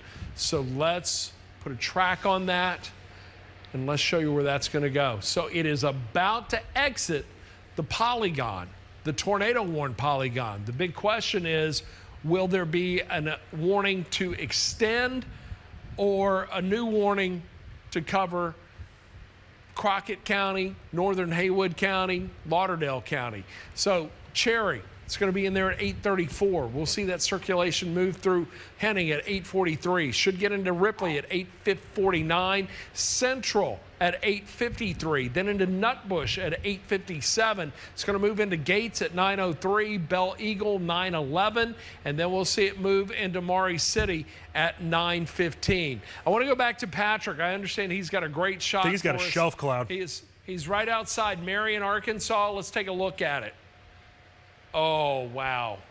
And look, it's hard to tell until the lightning lights up the sky, but you can see that is a rotating supercell thunderstorm moving through there right now. Patrick, are you with us? Yeah, guys. You know, we were heading up to where that report of the 18-wheeler being flipped over or on its side was, and when we got about a mile out, I was listening to you guys and saying, hey, by the way, and I was looking at the radar and it was starting to show that sign of some rotation. So I said, Garner, let's drop back south and kind of stay below it. But, you know, this thing's got a pretty low cloud base associated with it as a pan around. Again, we're just north of Marion now, kind of in between Marion and Clarkdale-ish? Sunset. So, okay. Jericho, that's what I think. This is the Jericho exit. You see the lightning popping off there. This thing's got a lot of wind with it as it's moving across Highway 64 down near Crawfordsville. So, I mean, where we're kind of sitting right now, we're kind of in the line for some strong winds that are going to come right at our face here very shortly. You can see the shelf cloud right there. That would be an indication of strong winds. Maybe not a tornado, but definitely straight line wind potential that will come along with it. Yeah, that makes sense there, Patrick, as far as that shelf cloud goes, and appreciate the images you're able to bring us here over at the studio at Action News 5. We've got an RDOT camera that gives us a different view of that same storm. And look, the other side of it, it's tranquil, nothing to show you there. Nothing to show you there. Patrick's right in the heart of it right now. Let's go back to our first alert Doppler radar, show you what is going on, the storms that are still moving through the area right now. We have 4 active tornado warnings that remain this evening. Again, the first warning just to our southwest, but that is for Arkansas and Monroe County. But Phillips County, I want to give you your first alert because you're likely to see this cell move on in and impact you. That tornado warning could be pushed into Lee or Phillips County. So with that in mind, it's going to move into DeWitt right around 8:44, Marvell at about 9:26, Lexa 9:40, 9:50 into Helena. Should get into Forest City at about 10:05, 10:20. It will move into Hughes, about 10:27 into Crowder, and Batesville at 10:43. Now, just to the north of that, we've got another cell and another tornado warning. This again is for the town of Forest City is under this one. We've seen a lot of activity in and around there. Let's see if we can pick out any distinctive rotation. Don't forget, what do you got? Forest City, too, last on Sunday, saw a bunch of hail that did fall between Forest City and over towards Marianna. Man, they did. They got some big hail over there. And those are the storms that came through. I'm looking at that little area right there. There's two areas, Eric. That one right there that's in western Lee County, and then there's a little area that's right there around Forest City, south of 40. Both of those seem to have some very distinct characteristics. Of course, the one that is to the southwest of Forest City is the one that's the most ominous. What is your skid showing on that? So we got a 4.7 right now as far as that skid goes that approaches Forest City. Yet again, this is a known as the Barron Tornado Index. It's on a scale of 1 to 10, and this is a 4.7 that is popping up right now. And the storm top here is at about 43,000 feet. So these storms, Ron, even though I feel like they've kind of trained over the same areas, or at least we've had a bunch of rounds going over the same areas, the height of these storms has not decreased really whatsoever.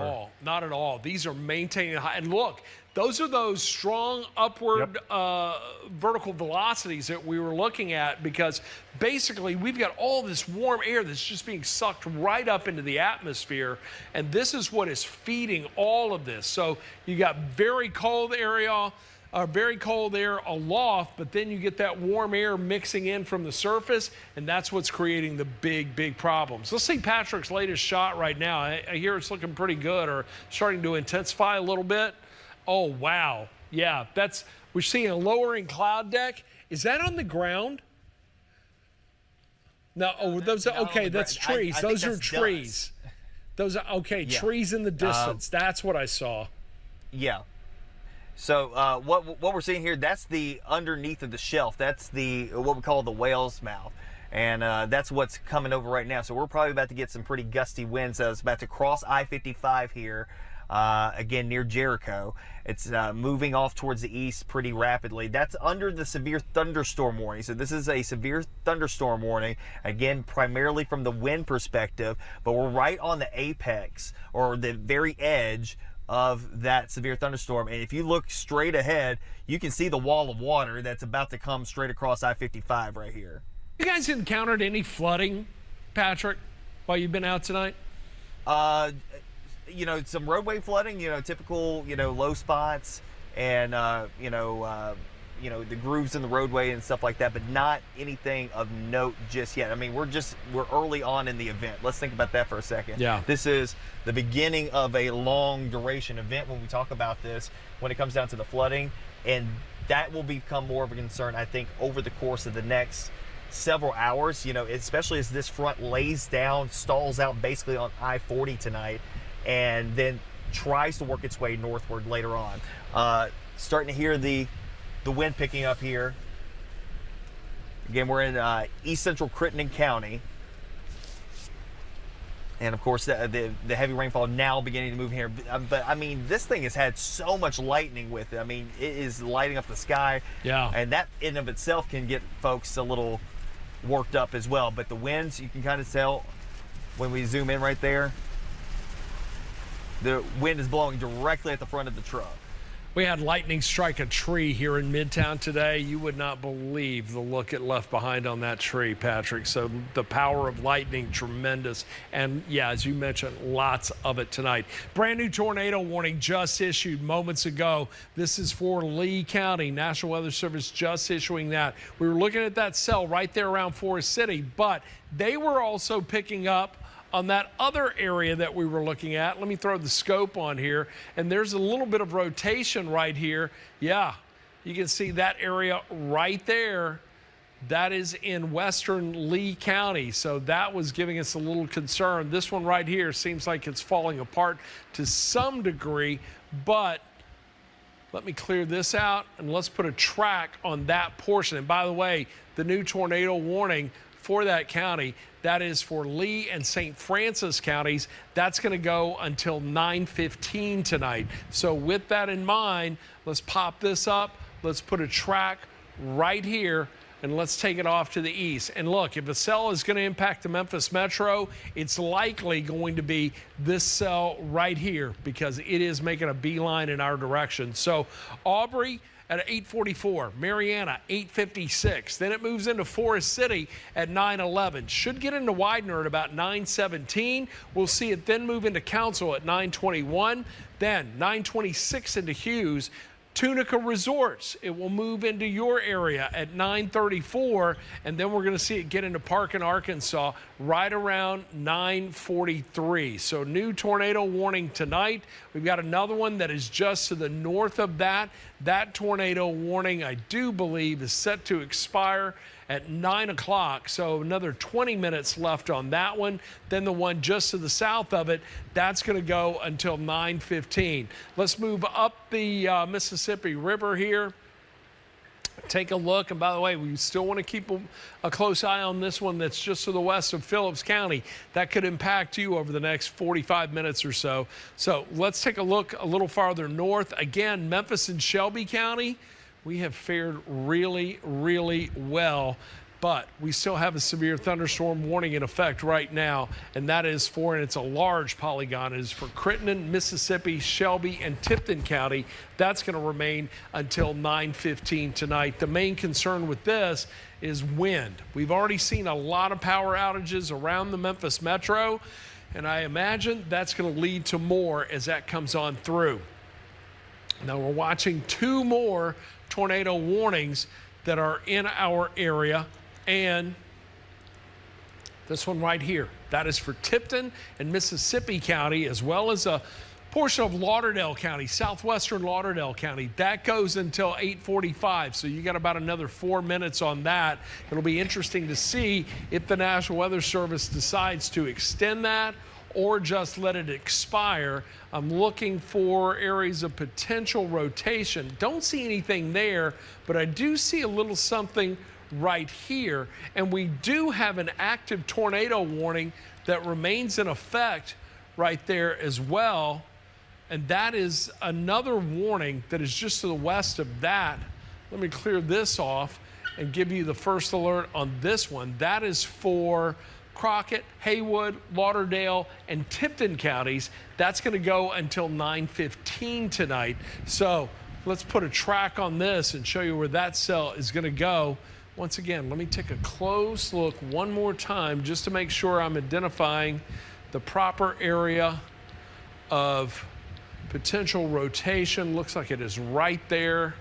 I'll move the scope off.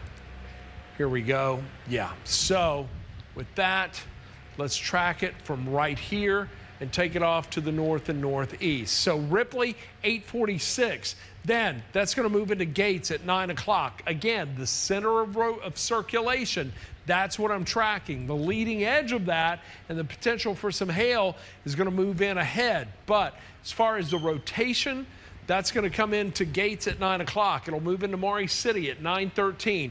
Then we'll see it move into Dyersburg at 9:18. Everybody in Dyersburg, stay in the storm shelter. Don't go anywhere. New Bern, 9:29. Yorkville, 9:36. 9:41 in Trenton. We'll move into Medina right around 9:49. Now, we also have another tornado warning that is for a part of Dyer County, but really that cell is exiting and that is moving on out. And as a matter of fact, I think they just removed Dyer County from that. But let me give you the first alert on it and the info on it as well. A lot of folks with students up around Union City. So Gibson, Henry, Obion, and Weakley County, you're under a tornado warning now until 9:15. You can pretty much see that well-defined area of circulation. And look, we're hitting that at a pretty good distance. Now, we're tracking it right now from the Paducah radar site, but let me clear that off. Let's throw this scope on here just to make sure, again, we're seeing it in the right area. There's a couple different areas, actually. There's one right here, and it looks like there may be another one right here. Let me see how that lines up with, well, here. Let me move this off. Get that out of the way. I'm going to put 2 tracks on this, all right? So bear with me quickly. 2 tracks. I'm going to track this portion of it, north and east. That'll take it on into western Kentucky. So Hinesville at about 8:54, Latham at 9 o'clock. We'll move into Dukedom at 9:04, Palmersville 9:10. Then we'll see it move into Stubblefield right around 9:17, 9:21 into Sedalia, Mayfield at 9:27, and Puryear right around 9:31. All these communities outside the Action News 5 coverage area, but many of you may be watching on the First Alert Weather app or online, so I do want to give you your first alert there. Then there's another little area that seemed like it was right here, and let's track it from that because that'll move into Martin at about 9:08. That's that center of circulation that is in this little area right here. So right around 9:08, that moves into the UT Martin vicinity. Dresden at about 9:19, then Water Valley at 9:26. 9:31 into Palmersville. We'll see it then move into Wingo at 9:36, 9:43 into Sedalia, Mayfield at 9:49, and Kirksey at 10 o'clock. So that is what we're looking at there. Here's the big picture. Once again, a lot of activity going on. Still multiple tornado warnings. Memphis still under the threat for a possible tornado warning. We have 2 that are just to our south and west, and both of those cells moving in our direction right now as this whole line of storms moving in that direction itself, but at the same time making a slow progression to the east. So again, it's going to be a long night in the Mid-South. We have more hours of storms to track tonight, and it's really just continuing to hold together as we see a strong southerly flow that's just driving a tremendous amount of moisture from the Gulf right into the Mid-South, and it's just feeding that line. Just feeding it. So it's keeping it alive. There's a cold front driving this. But then we're going to see that cold front stall as we get on into the remainder of the week. And that keeps the threat of strong to severe storms in the mix again for tomorrow, for Friday, and for Saturday. First alert weather days, each and every one. And just give you a general idea on timing, this rain will continue through the overnight hours and into early morning Thursday. I think we'll see another round that develops Thursday afternoon into Thursday night. So we could be looking at another long night tomorrow night. We were hoping for a little bit of a lull on Friday, but new data today is now showing the potential for isolated storms to develop in the Mid-South and continue under a very warm, unstable, and highly sheared environment. That could create more isolated tornadoes that come into play on Friday. It looks like the better probability will be along and west of the river, but no matter where you are in the Mid-South, there's still going to be the chance. And then Saturday, we're going to see this whole system make a push out of here. And as we get to Saturday afternoon and Saturday night, that's where we're going to see another round of more potent storms coming into play once again. Now tonight, kicking it all off, but keep in mind, we still have a long way to go to get through early Sunday morning when we'll finally see a much calmer air mass settle into the area and a cooler one as well. But in the meantime, this is day one of what's shaping up to be a 4-day event. And Eric, I mentioned earlier, members of the National Severe Storms Laboratory are here in the Mid-South tonight as a result of the high risk that's in place right now and the potential for the long track tornadoes that these storms are capable of producing. I notice you're looking at some of the storm threats. You want to talk about it? Sure, I'll talk about that briefly. Then I'm going to send on over to Joe Birch because he's got a couple of damage reports updates. And Ron, I think you need a little 5 minutes to yourself too. You've been working hard at it for quite some time now.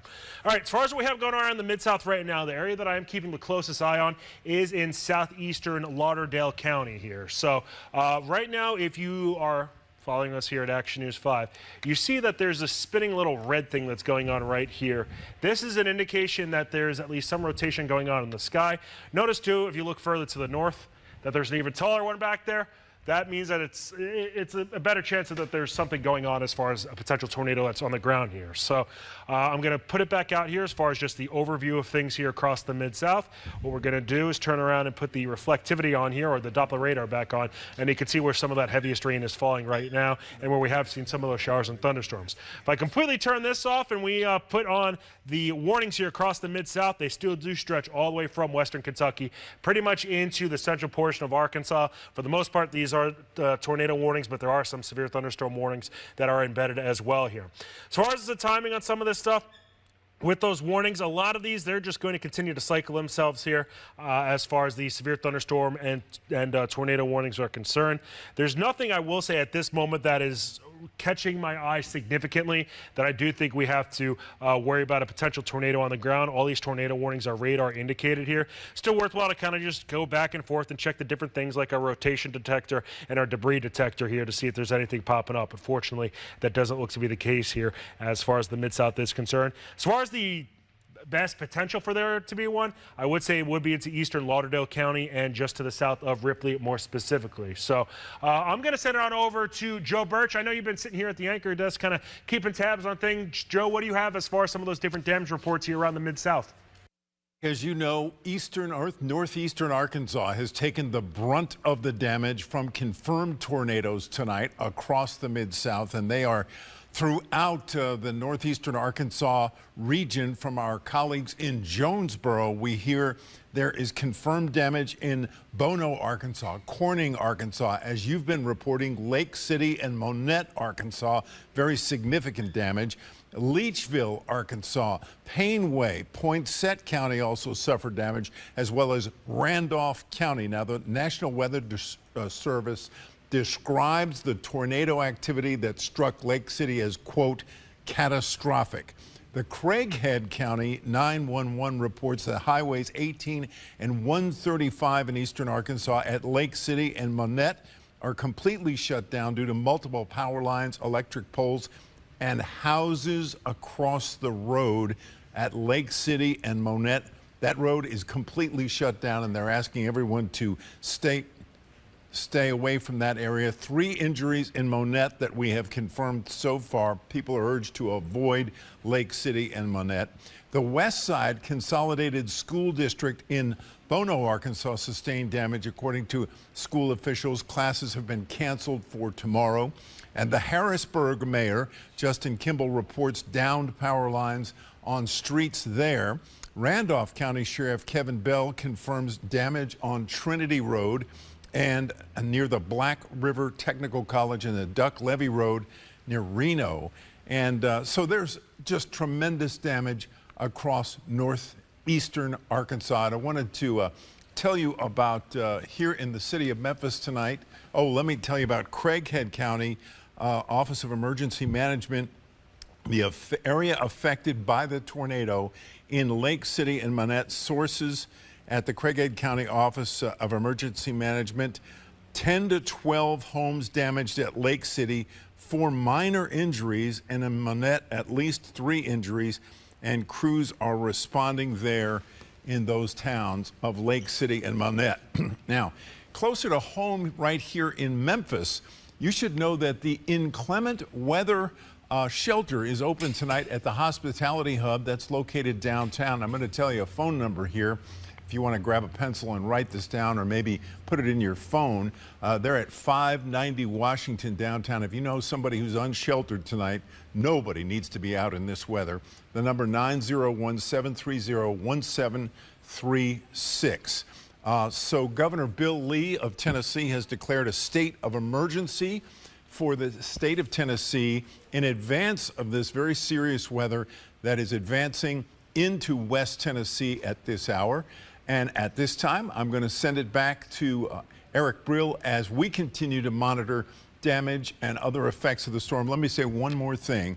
The MLGW folks have been working very hard to maintain the power, and it's been going up and down, but right now there's 5,566 outages in Shelby County. Eric? Copy on that, Joe. Appreciate the service and the work on that as far as the numbers go, as far as some of the different damage reports here around the Mid-South. Worthwhile to point out some other counties as far as the outages. Looking at DeSoto County at about 1,000 outages, into Lee County 400, into St. Francis County about 900, Cross County 200, in Poinsett County 600 outages rather. Crittenden County, you are in the range of 900, Mississippi County 500, Lauderdale County 400, Dyer County about 1,000, and off into Hardin County about 1,000, while there are, let's see, 100 here into Madison County as well. As Joe Burge did note, that number continues to fluctuate quite a bit here into Shelby County. Last check, we have a update of about 5,500 customers that are without power.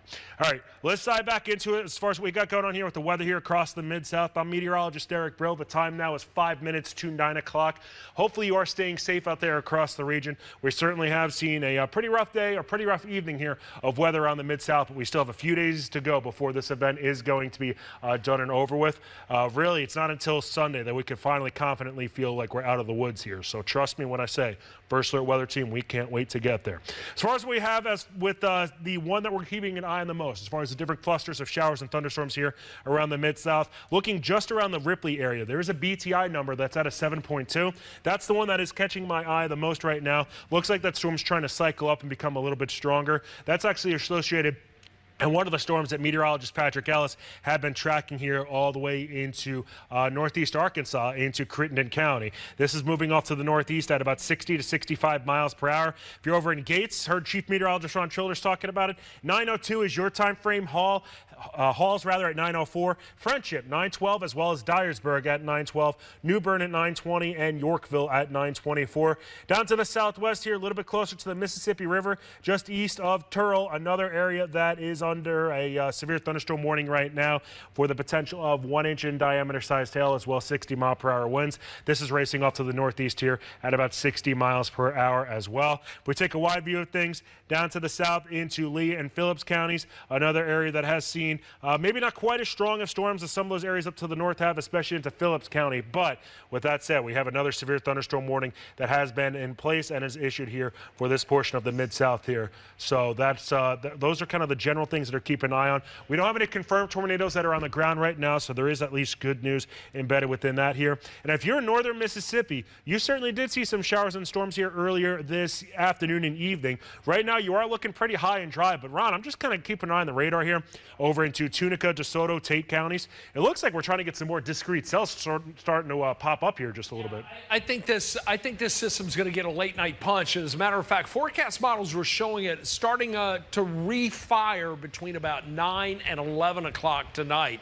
So this initial line coming through, I'm going to be interested to see what happens right here, because the forecast models were showing this initial line getting right to the Mississippi River, and then a little something forming in advance of it, maybe picking up a little bit of the outflow from that, giving it some additional lift or driving in a little moisture, just something to feed it. So we have to keep a very close eye right now for folks in West Tennessee, from right around Hardeman County, Fayette County, Shelby County, as well as Marshall, Tate, DeSoto, and Benton counties. We're going to watch that again for the next few hours as it continues. Look, we're already in, what have we been on the air since about 2:45 this afternoon? So here we are coming up on 9 o'clock, almost, or more than 8 hours of coverage into this. So we are looking at still tornado warnings continuing to develop, but I want to show you, we took a direct hit in Monette and Lake City, Arkansas. That is in western, I say we, but it's very close to the Action News 5 coverage area. It's right in western or eastern Craighead County. And let me zoom into the area there just to give you an idea of where this came through. And then I want to show you some of the video that we saw come out of there. So here's Monette, and then we've got Lake City that is just to the south and west of that a bit. So here's Lake City, Monette right here. Tornado went right through there. Let's show you the video that we have. This is a tree down.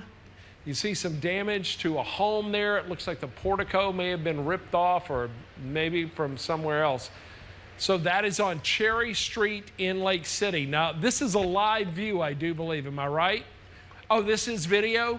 Okay, do we have, is this the only video we have at this time? Okay, our producers are in the on the booth, and look, this whole thing is unfolding right now as we speak because the community took that hit. We are also relying on our sister station KAIT in Jonesboro to bring us video and reports. We've got reporters in and around the area. Amani Williams is stationed up in Dyersburg right now. She's hunkered down in a storm shelter as Dyer County was under a tornado warning. I do believe, well, it is still, Dyer County still under this tornado warning. I think we're about to drop a couple of these. This is going to expire at 9:15. And then, Eric? Yeah. Am I missing something here? What you got? Is that the only active tornado warning right now? So I have one that's in northern. Yeah, because I did have one that was in northern Lee, St. Francis, and Cross counties, and that has been able to expire here. I will note, as far as Lauderdale County goes, the one that you were just keeping an eye on, Ron, there had been a little bit of rotation that was detected there, so we're keeping a close eye on that. You can actually see the shear marker that pops up here if you look just below and to the right of Halls. What I'm looking at here is this little cluster that's just to the east of Gates. That is where there could be at least some rotation. Just because that's embedded doesn't mean that there's a tornado on the ground here. If we give you more of a 3D look here, so this way you can kind of see what we're looking at here. You see the vertical pronunciation that's on this here, just to the northeast of Woodville. If we put on a skit, let's see if we have, hopefully all these numbers are low here, but let's see. We got a 7.1 as far as that BTI goes, and that's right around Halls, Tennessee. This is moving to the northeast here at 64 miles per hour. To give you a rundown, so on the right-hand side of your screen, that blue box, the severe, it's indicating, that's indicating that it's moving to the northeast at about 64 miles per hour. The max DBZ, 59 at 8,300 feet. That's more so detecting what kind of rain or if we have any sort of hail that's within there. The top of the storm, that's the height of the storm. Wow. It's at about 45,000 feet. Wow. The chance of hail being embedded is 100%. Severe hail, which would be an inch in diameter or greater, is at 80%. The estimated hail size is at 1 3/4 of an inch. And that vil density here, it's pretty much trying to figure out how much water is within this column of air. The BTI finally here, that is the Barron Tornado Index, that is at a 7.1. So, Ron, just when yet again, it seems like we're kind of seeing some of these tornado warnings sort of be a little bit more lenient, or not as many of them.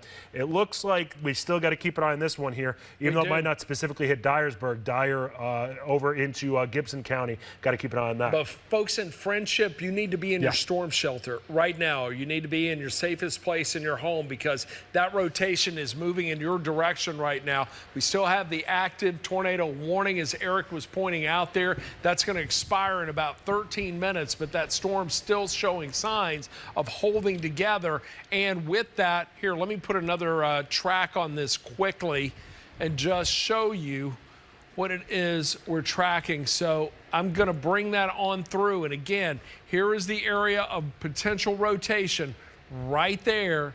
That's where we're picking up that shear marker. So Hawkinsville, get in your storm shelter right now. It's going to move through at about 9:08. Friendship, 9:10. Crockett Mills, 9:14. Then it's going to move into Wilcox at about 9:18. We'll see it get into Eaton at 9:21. Brazil, 9:24. And then move into Frog Jump at about 9:28 this evening. Dyersburg, even though you are technically in the tornado warned polygon, I do believe you're in good shape right now. There's still some strong wind up there.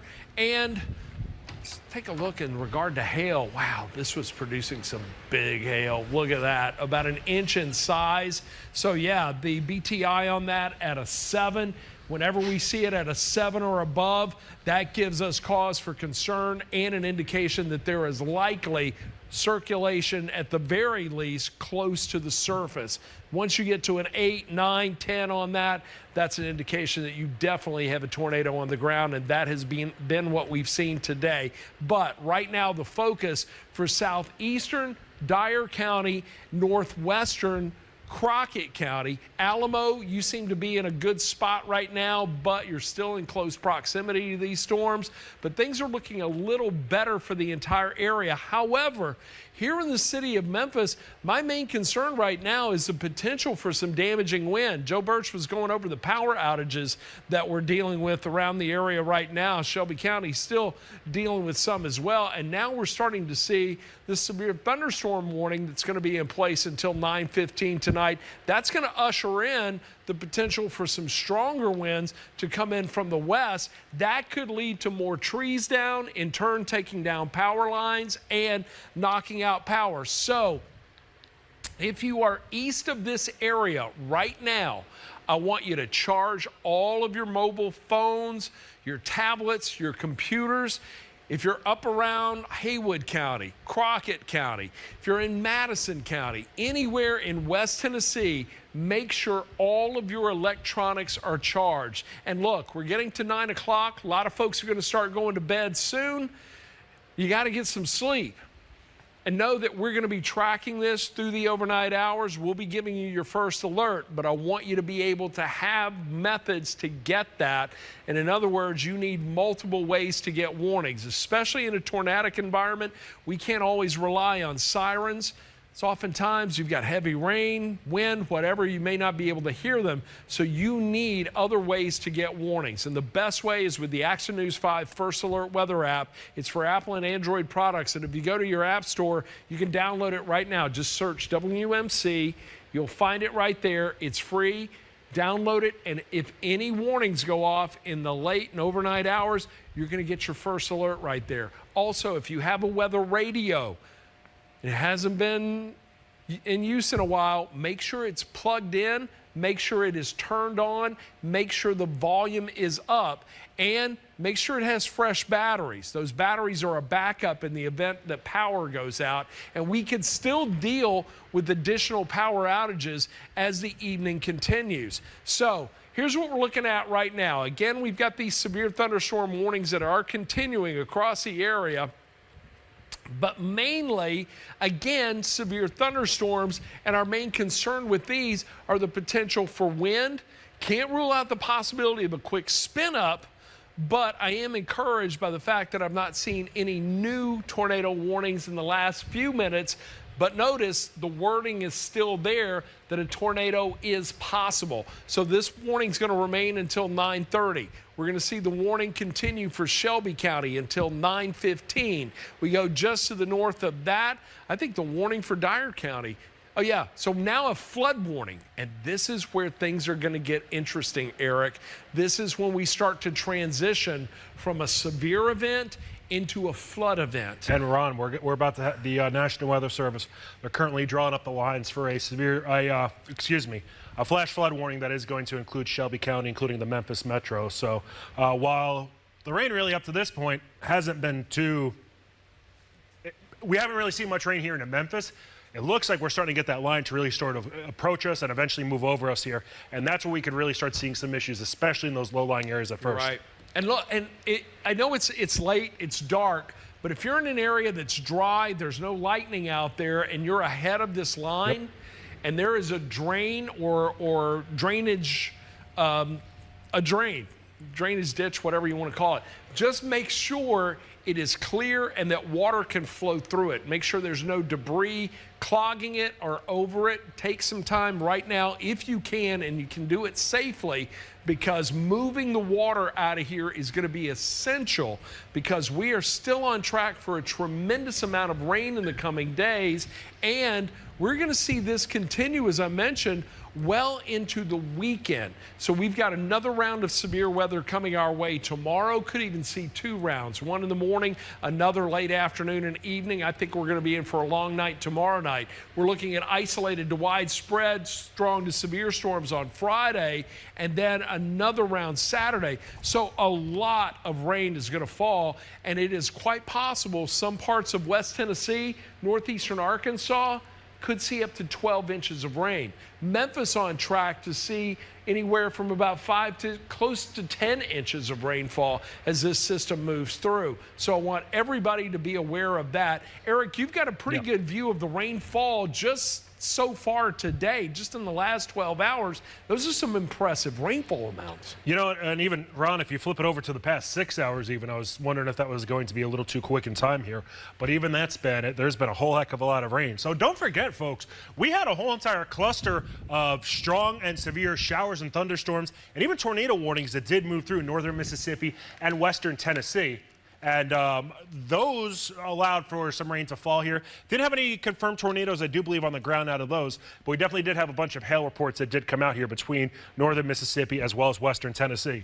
What's interesting about these rainfall totals, if we could turn around and take links full here, the amount of rain, or just the rain really kind of lining up almost parallel to the Mississippi River, whereas if you're east of it, there's not as much. If you're west of it, that's where there has been quite a bit of rain here, especially over the past few hours. The exception to that would be in Ripley, Tennessee, as well as Dyersburg. We take some pixel queries here and see what we got for some of those rain totals. And I will note that this has a tendency to overdo those rain totals just a little bit. We're looking still at about 2.5, 3 inches of rain. So say that's a great point.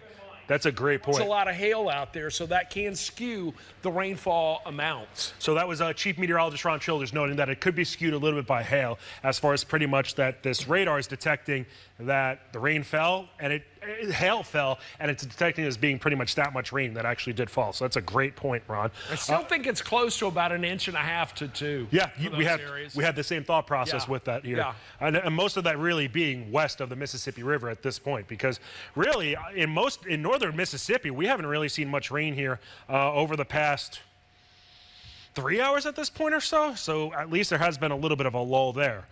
Going back to some of those severe thunderstorm warnings and tornado warnings that we have here across the Mid-South, the majority of them for the time being are severe thunderstorm warnings. We don't have too many tornado warnings at this point here, but still want to make sure that we do talk about those. Heading up to the north here into Dyer County and into Crockett County. Definitely don't want to forget about you guys over into Gibson County as well. A little closer look at some of these. Let's see if we have any impressive numbers that are popping up on the skits here. Hopefully they're relatively low. Still have a 7.2, and that number was the same over towards the Ripley, Tennessee area. This is still moving off to the northeast here at about 60 miles per hour. So it is moving itself to the northeast here rather quickly. But if you know anybody in Friendship right now, you are wanting to make sure that you're in that safe place. Put as many walls between yourself and the outside world. If you can, put a blanket over your head, or at least some pillows or a helmet ideally. Dyer, this is not Dyer County, but Dyer, Tennessee, 929, Trenton at 929, Rutherford at 932, Bradford at 938. These are all the times that you want to make sure that you are within your safe place here as far as the next half an hour or so goes. Ron, we just looks like we had that flash flood warning that was issued here, and it does include, as noted, the Memphis metro area. So what I'm going to do now, I'm going to turn off some of these severe thunderstorm warnings, so this way we could kind of keep an eye on everything here. So we're going to turn that off. We're going to turn that off. What you see here as far as that pink or purple, whatever color you want to classify that as goes, what was that? That is the tornado watch that is in place. Turn off everything else, and even Was that a new tornado warning? Was that a brand new tornado warning I just saw up there, Eric? over towards, yeah, it looks like Lauderdale. I guess that one just popping in here. Huh. I don't see that as far as the update goes, but that has to be a new one. It can take a minute, yeah, because that's going to go until 10 o'clock tonight. So that is going to be for Crockett, Weakley, Dyer, and Gibson counties. Okay, so this one is the one that's the further to the northeast here. Yeah. I gotcha. Yeah, that was it. They're just tracking that little area of rotation. We were just on that. Yeah, so correct. that's moving outside of our coverage area. Right. And hey, Ron, you know this as well as I do. This isn't the first time you've done this. As far as we have a wider audience too than necessarily what we could depict at times. As far as people over into Gibson County, Madison County, as well. So we want to make sure we do take care of those folks. But as far as what we have with that flash flood warning here, as far as just the general area that is accompanied within this, what I want you to look at, let's do this. I'll flip this over. What's something that's relatively tame right now? Nope, that's not too tame. You could do that one. So I don't want you to necessarily look at the top of your screen where it says debris tracker, but instead I want you to look more so how wide of an area that these flash flood warnings do engulf. These include the vast majority of the Mid-South that is to the north of I-40, and it also does include pretty much all of northeast Arkansas at this point here. These flash flood warnings They are around, I mean, these are going to be in place here probably for a few days at this point here, but these are around until just after midnight here on Thursday morning as far as the one that includes Shelby County goes. So the time now is we'll call it 9:14 here on Wednesday evening. That means we still have 3 hours to go before that these are going to be able to expire here, and I wouldn't be surprised if they get extended. I think there's a better chance they get extended than that they necessarily expire here. So I want to ask, where is Patrick right now? Is he still out? And can we talk to him for just a second? I hope. All right. Hey, Patrick, we've got your live shot up right now. It looks like we're starting to flood event, still dealing with some severe thunderstorm warnings. I'm wondering what your thought process is and where you guys are headed to. Maybe time to head back to the ranch. What are you thinking? Well, we were, I was just mentioning a second ago, right before you came to me, it seems like that storm that is moving into Friendship, Tennessee, wall cloud associated with that. So moving through eastern portions of Crockett County, we've got a wall cloud associated with that storm that's now moving up to the north and east. I'll be moving into Gibson County here very shortly. But again, Friendship and northeastern portions of Crockett County, go ahead and be in a safe place. But I do want to let you know that what we're going to do, and actually as we're going past here, I don't know what overpass that was. I think that's the walking overpass over here right before you get to Watkins. There was water in the right lane that was into the interstate. I don't know if y'all saw that on the camera. So what we're going to do, we're going to go up Austin P and kind of get on the edge of that rain shield. But it seems like this is turning very much into that flood event very quickly. We went from very heavy rainfall in eastern Arkansas to very quickly almost nothing.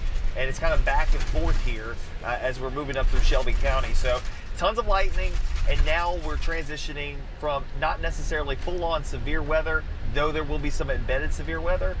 Wherever this front, that's where the flood threat is going to emerge. Yeah. Well, I tell you what, you have done an absolutely stellar job today, bringing us some incredible video views. You've been all over West Tennessee, down in North Mississippi. I believe you were there for a hot second, and then coming around and up through eastern Arkansas.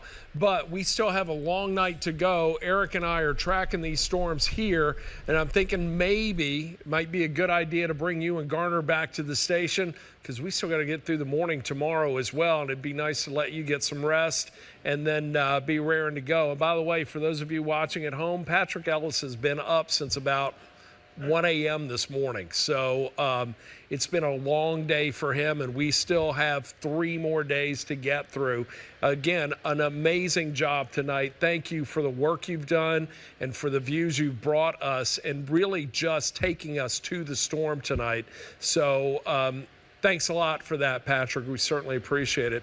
Look, we've got these severe thunderstorm warnings that still continue tonight. Memphis and Shelby County under a warning right now. We've got a couple of things going. We've got the severe thunderstorm warning. That is going to go until 10 for Crittenden, DeSoto, Shelby. But we're also seeing flood warnings in effect right now. And I can't tap onto the flood warning, but these are going to be around for a little while. So it keeps wanting to hit the severe thunderstorm warning. But did we have the Monette video, you guys?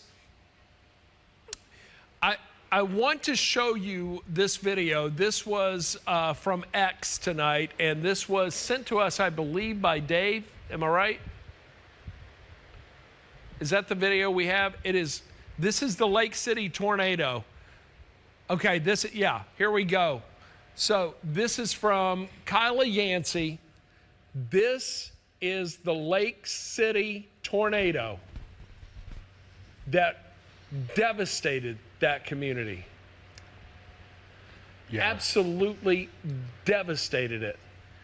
The Monette and Lake City shut down tonight as a result of damage in that area. First responders there checking for, and I don't think we have any reports of fatalities, Correct. do we? Correct. That's good news. There have been minor injuries, I will say that. Good deal.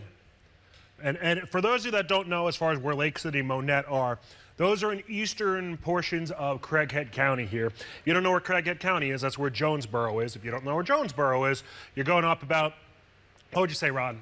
An hour and 15 up the road? Yeah. So this storm did originate here in Poinsett County, in the northeastern corner of Poinsett County. Actually, it was into central portions of Poinsett County, because this was even near Harrisburg at first. Then it moved through Bay, Lake City, Monette, and it did even scrape the far northwestern corner of Mississippi County here near Leachville. So as far as that given tornado goes, that is the strongest one that we've seen thus far, and I believe that's the only one that we've had any sort of confirmed damage with. I'm not 100% sure about that, and Ron, obviously, feel free to chime in if you know of something else here. But that was a nasty tornado. Here's what I'm thinking right now, and this is for you, Eric, and the folks in the booth. Here we are. We're coming up on a 9:20.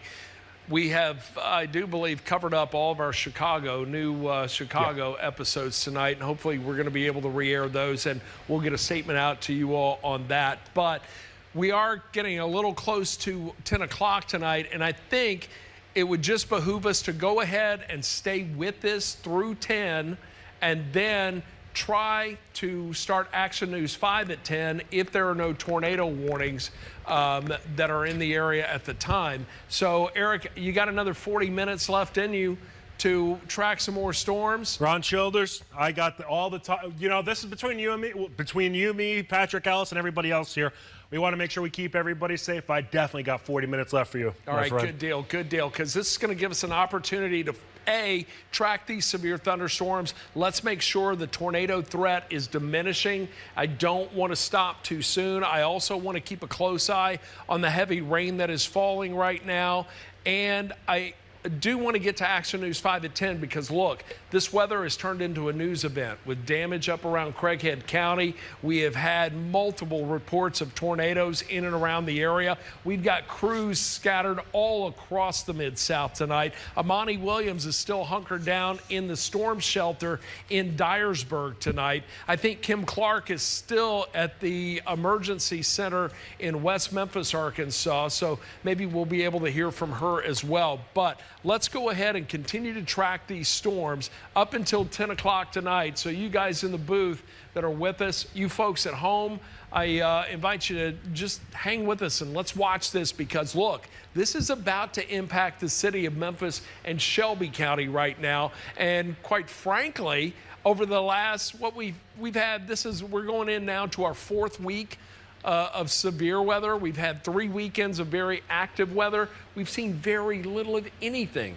away around the city of Memphis and Shelby County. Storms have been to our north, to our south, and to our east, but now we're seeing a pretty significant part of this line coming on through the area right now. And even though it is just a severe warned thunderstorm itself, I think I want to continue to watch what's coming in back behind as that makes its way into the city and just get folks here in Memphis and around the city just safely through this. And look, we're not going to stop tracking it by any means because we're still going to stay here through the overnight hours and keep a close eye on the first alert Doppler radar and any storms that may redevelop tonight. But given the fact that we're close to news time, let's go ahead and just continue and push on through. Joe Birch, if you have anything to add, please feel free to chime in. You get any new damage reports. But right now, it's all about tracking these severe thunderstorms. The one tornado warning that we still have in effect right now, this is for southeastern Dyer County, Gibson County. It's for northwestern Crockett County. Weakley County, this is for you right now. So let me zoom into that area and show you what is going on there. And I will say, actually, Ron, with this storm, actually, there is apparently a confirmed tornado that is down 9 miles east of Fulton that is moving to the northeast here, 20 miles per hour. It's located near Latham, L-A-T-H-A-M, in that area. I know you're about to, I think, track it out here, so what you got? Let's take a look at it because I can see the inflow notch on that. Let me just make sure that I'm in the right spot more specifically. So this is just to the west. Oh, are they looking at that west of Dyer? Because that looks like it is the most I'd agree with you as far as that, yeah. as far as the potential for tornadic activity goes. Move that off. There's definitely something up there. Put that back on. There's something right there too. But look, we're hitting this at about 90 miles from the radar site. So we're hitting that storm right around 3,500, maybe even close to 4,000 feet above the surface. So it's interesting to see what may transpire down to the surface. Just checking to see if there's any hail in it. And yeah, we've got a pretty good hail signature, which is usually indicative of a supercell thunderstorm coming through, and its ability, a rotating supercell thunderstorm, its ability to possibly produce a tornado. The BTI on that still holding in at a 7, I do believe. Taking a look at spectrum width, you can see all the turbulence that's right here in and around this area. Trenton, I want you to get to the safe place in your home right now. Get to your storm shelter, get to the lowest floor of your home, because that is definitely coming on through. Let's go ahead and put a track on it, and I'll track it from this little area right here. I'm going to put another track up around Dyer. So Mount Orange, 927, 933 into Trenton, 937 into Dyer. Barron's Corner, 939. It'll move into Tucker's at about 941. We'll see it get into Rutherford at 943. So that tornado warning, again, remains in effect right now. That's going to go until 10 o'clock tonight. So it does incorporate the town of Dyer, or the county of Dyer, just to the south and east. But I do want to mention Dyersburg. You are not under a threat of a tornado from this cell. It is well to your south and southeast, so you're in pretty good shape there. Alamo, it is just to the north of you, so Crockett County, yeah, still under that, but you've got a heavy cell that's still dropping a lot of rain right around Alamo, but the tornadic threat north and east of you, Humboldt, you're in the clear, at least in regard to tornado potential, but at the same time, there's still a lot of activity out there this evening and a lot of storms to track. So here's what we're looking at right now. Let's go back into this cell that's right here in southern Arkansas. That is for Lee and Phillips counties. That tornado or severe thunderstorm warning is going to remain now until, what is that going to go until 9:30, I do believe, 9:45? Let's see. There we go. Oh, until 10. So that's going to stay until 10 o'clock tonight. I'm going to pan just a little farther to the north. And then we've got the severe thunderstorm warning that remains in effect for Shelby County. And this is a big one again. So that too, that remains until 10 o'clock tonight.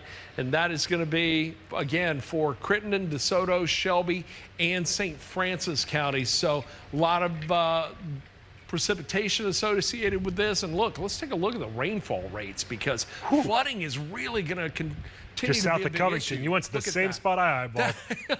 2 inches. It's coming down to 2. I want to see if it's skewed by hail. Oftentimes, if the radar's detecting a little hail and there's a little something right there, maybe right near Munford, pea size. But I think primarily that's heavy rain for the most part. So we go back to the rain rate.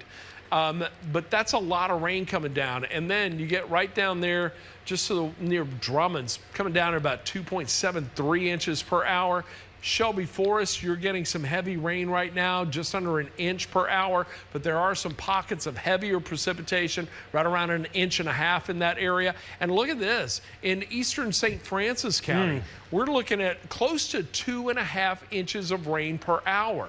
And now these little cells that are coming on through Fayette County, where we saw a lot of rain earlier today. So the rain that's falling right now in Fayette County, even in DeSoto, Tate, Tunica counties, the ground's already saturated from the rain that moved through this past weekend. Then the first round they got earlier this afternoon. Now everything that's falling on that and will continue to fall is nothing more than runoff.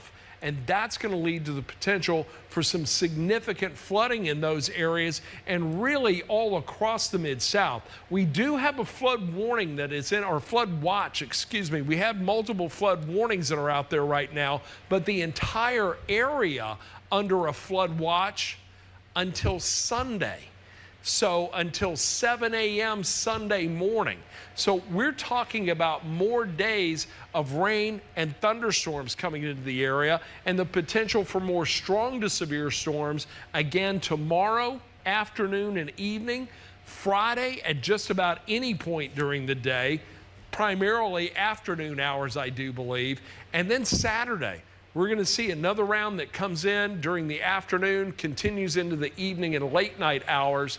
We'll finally get a respite and a break from all of this as we get to Sunday. But right now, this is turning into more of a flood event across the Mid-South, and you can see even flood warnings back to the west. That's going to go for until 11:45 for Crittenden, Cross, Poinsett, St. Francis counties. We've got another one back to the west for Arkansas, Lone Oak, Monroe, and Prairie counties. Those will likely be extended just to the east. And then there are also flash flood warnings up around Dyer County. You've got Crockett, Dyer, Gibson, Obion counties. You're under flash flood warning until 12:15. So a lot of precipitation in those areas. And I want to remind you, if you come to a flooded road, turn around. Don't try to cross it. We always say, turn around.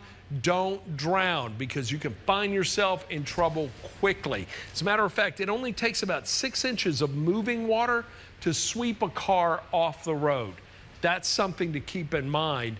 So, and especially at night, you don't want to find yourself in trouble. So I again encourage everybody to just stay home tonight, let this system pass, move on through, and then we'll see this transition into more of a rain event, I do believe. And I will say, Ron, you know, something to keep in mind too, if you are in your neighborhood or just an area you're familiar with, you realize a traffic light is out, make sure you stop at it. You don't speed through it, and if the light is blinking red, treat that as a stop sign. If it's blinking yellow, that's a proceed with caution. Blinking red, you gotta treat it like it's a stop sign here. And even if you have a blinking yellow, keep in mind what's coming at you in orthogonal directions here, perpendicular directions here, as far as that goes. But Ron, I will say that they're into the far eastern corner of Lee County.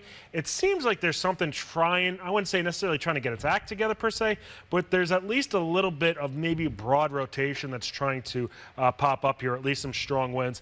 This is looking, let me kind of back it back out here so you get an idea where we're at. So, yet again, here we go, looking at the Mid-South here. Let me dive in a little bit closer to the area I'm kind of keeping an eye on here. This is really into where Tunica County, as well as DeSoto County and Crittenden County all kind of meet here close to the Mississippi River. Notice the red that's on your screen, that's just north or above where it says Hollywood. That's usually an indication that there's some strong winds around. Now keep in mind, strong winds don't necessarily mean a tornado. It just means that there's at least some enhanced winds right now that are occurring just to the north of Hollywood. This is still trying to sneak itself up to the northeast here, and I know it's into Shelby County. You haven't necessarily seen too much rain here as of late, but we're trying to.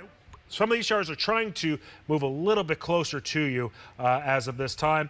Not seeing anything necessarily too ominous here as far as a couplet goes here, as far as a tornado detection here. So there's at least good news within that. Wouldn't be surprised if there's some broad rotation around here. But overall, right now, it looks like all the rotation that we have here around the Mid-South, it is relatively broad in nature. It's not anything that's too concrete. National Weather Service also noting that there's some broad rotation in Tipton County, just to the east of Atoka, as well as Munford. And as far as our rotation detector goes, it seems to depict that as well here. So I don't think anybody's probably really trying to head outdoors as of this time here. But if you know anybody that is east of Munford right now, even south of Covington, get into that safe place. No reason, just may as well be safe than sorry. Try to put as many walls between yourself and the outside world. And keep in mind, if you do have a two-story house, what is above you here? If there's a hot water heater or if there's a refrigerator or something that's relatively large in nature, you obviously don't want that falling on your head here. There's not a tornado warning in this general vicinity, but it's still an area that we are keeping an eye on. As far as a wide view of things, yet again, if we turn the warnings back on, the areas that are oscillating, or they're kind of going in and out here with those oranges, that's an indication of a severe thunderstorm warning. We have one that's in Phillips and Lee counties, and then another one that's pretty big that stretches from Crittenden and DeSoto counties through the Shelby County area, including the Memphis metro, up to the north here, including Tipton, Lauderdale, and Haywood counties. And then just to the north of that here, we do have a tornado warning that is in place for Gibson County as well as Weakley County. So fortunately, those are starting to move to the northeast and out of the Mid-South viewing area, but we still want to keep an eye on some of those cells here that are into Gibson County, because we know that we still definitely definitely have a bunch of people up there that are tuning into Action News 5 as of this time. As far as any of the different criteria, different tools that we have here at Action News 5, there's nothing necessarily catching my eye as far as there being something concrete or something ominous. But there's at least some broad rotation going on just to the east of Dyer, which is in Gibson County, Tennessee right now. Over towards Humboldt, that's yet again another area that has some broad rotation around right now. And some of those storm tops are not quite as tall as some of the other ones that we had earlier today at about 25,000 feet. We had some of those storms that were at about 4,800 feet, or 48,000 feet for that matter. So some of these have at least simmered down. Well, I say that now. This one that's just to the north of Ripley, Tennessee, it's at about 39,000 feet. So there certainly are still some pretty tall storms that we have here around the Mid-South. Wouldn't be surprised if we start seeing some stronger winds here in Gulf, DeSoto County, and Shelby County over the next little bit. So, and I'm surprised we haven't thus far, especially given the fact that those storms have that height on them. You start to get around 40,000 feet, that cold air just really plummets to the surface, and that's where you can get the straight line wind damage. It's been unusual today, but that also is a testament to the upward vertical velocities that we were looking at earlier. In other words, that warm air just rising and then just being suspended in the atmosphere because there's so much warm air rising, and now it's translating into just torrential rain, it looks like. I will say, Ron, it looks like, and I know we've been kind of saying this a few times throughout the duration of the afternoon and evening now, it looks like we might start to see some pretty heavy rain and some strong winds, as you said, approaching Shelby County, especially on the southwest side of town here. So over towards South Haven, Whitehaven, got to start keeping an eye on that now too. Yeah, absolutely. I want to ask you a question because you've had your share of weather days-long events. Your experience with Harvey that was down in South Texas, Hurricane Harvey, it was just sat on you for days. We are now headed into an event, Eric, that is going to drop rain over the area for just 4 consecutive days. Not constantly throughout, but I think we're going to have more hours of rain than hours it's not raining. How does this system compare to what you've seen and dealing with it here? So for perspective, as far as that portion of southeast Texas is concerned, and Ron's talking about Beaumont, Texas, about 90 miles to the east of Houston, Texas, Hurricane Harvey delivered 60.58 inches of rain in the span of a week. That is 5 feet of rain in the span of a week. And don't get me wrong, they get a lot of rain down there in southeast Texas, but we got a year's worth of rain in the span of a week here. Now, fortunately in the Mid-South, we're not going to see numbers that are going to rival that, or we don't anticipate it at least. But it's still, as far as still seeing, say, 6 to 12 inches worth of rain here, and that's certainly a possibility here for a lot of the Mid-South. That is still going to cause some destruction just around overall the quantity of days and just the hours that are embedded within this. That is what makes me think of Harvey more than anything else. And you know, you and me have kind of talked privately about that as far as just Harvey and kind of my experiences with that. You've kind of talked about your experiences here as well, just as far as different severe weather events. And it's kind of crazy as far as 2 years ago with yourself and meteorologist Spencer Denton, who's now over in Knoxville, Tennessee. You know, between you guys and meteorologist Patrick Ellis covering some of the tornado events that we had here 2 years ago. And I was even just going back in time, what was it, back in 2008, Dyersburg, as far as seeing some tornadoes that occurred there on this given day too. So definitely some somber anniversaries here, but still got a few more days to go at this round before we are going to be clear of it. Yeah, and that's the real kicker to this, is that we're looking at 4 consecutive days. And I think during Harvey, you went to work on a whatever day and left the station 5 days later. So this is, in comparison, not quite that, right? But at the same time, it's one of the more significant rain events and severe weather events, at least long-term severe weather events that I think I've seen in my career here. Right. You know, Ron, one day, you and me, we're going to turn around and I'm going to tell you about Hurricane Harvey. We're going to have ourselves a nice cup of adult beverages right around a fire pit. We're going to talk about that one day. It's a deal, buddy. Ashley, what was it? You got some new video for us? Okay. 06. Oh, yeah, 06, the 60 people killed in Dyersburg. So that community's still feeling it. And I got to tell you, I got to give it to Mayor John Holden up there for putting in the storm shelters and giving that community a safe place to go when severe weather strikes. And look, right now, I want people to think over the next few days, if you live in a manufactured home, know where the storm shelter is in your area.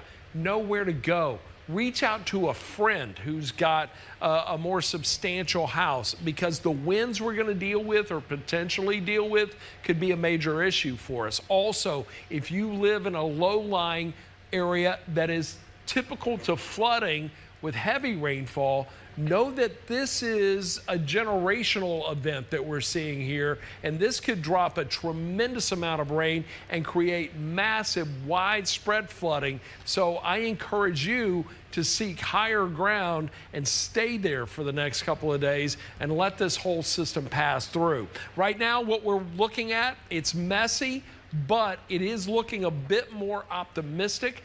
The tornado warning has now, Dyer County and Crockett County have now been removed from the tornado warning. We're still dealing with a couple of severe thunderstorm warnings, but we've seen no additional tornado warnings or thunderstorm warnings issued here within the last few minutes. So that is encouraging. But again, I do want to remind everybody in Memphis and Shelby County that we are under a severe thunderstorm warning. It also includes Crittenden, Mississippi, and Tipton counties. That is going to remain until 10 o'clock. And because of the history of these storms producing tornadoes, we still have to be very cautious. And I want you to know where the safest place is to go in your home. Make sure your family is aware, and let's not let our guard down just yet. And that goes for our friends in Lee and Phillips counties, as that's still a little potent activity. And look, it's all moving in this direction. That's going to bring that additional rainfall right into the Memphis metro, so we could be dealing with flooding before the night is over as well. I think we have some pretty good video to show you tonight. Anna, you want to? Wow, an overturned train in Bay, Arkansas. We had some monster winds come through there. Not sure if this was tornado. I think it was. Result from a tornado. Was it? That was in that vicinity. Yeah. Let's check out the pictures. Let me show you what we're looking at here. Whoa. Brittany Phillips sent us these. Again, a train overturned in Bay, Arkansas. Wow. That's one image. There's another. Those are the rail cars you see right there. They're taking these safely from their vehicle, but you can see rail cars flipped over on their side. Man. Think about the force that it takes to stop a train, let alone knock some stuff down. It's pretty incredible here. And Ron, as far as that area Bay goes, that's right in that path of where we do believe that tornado went through here.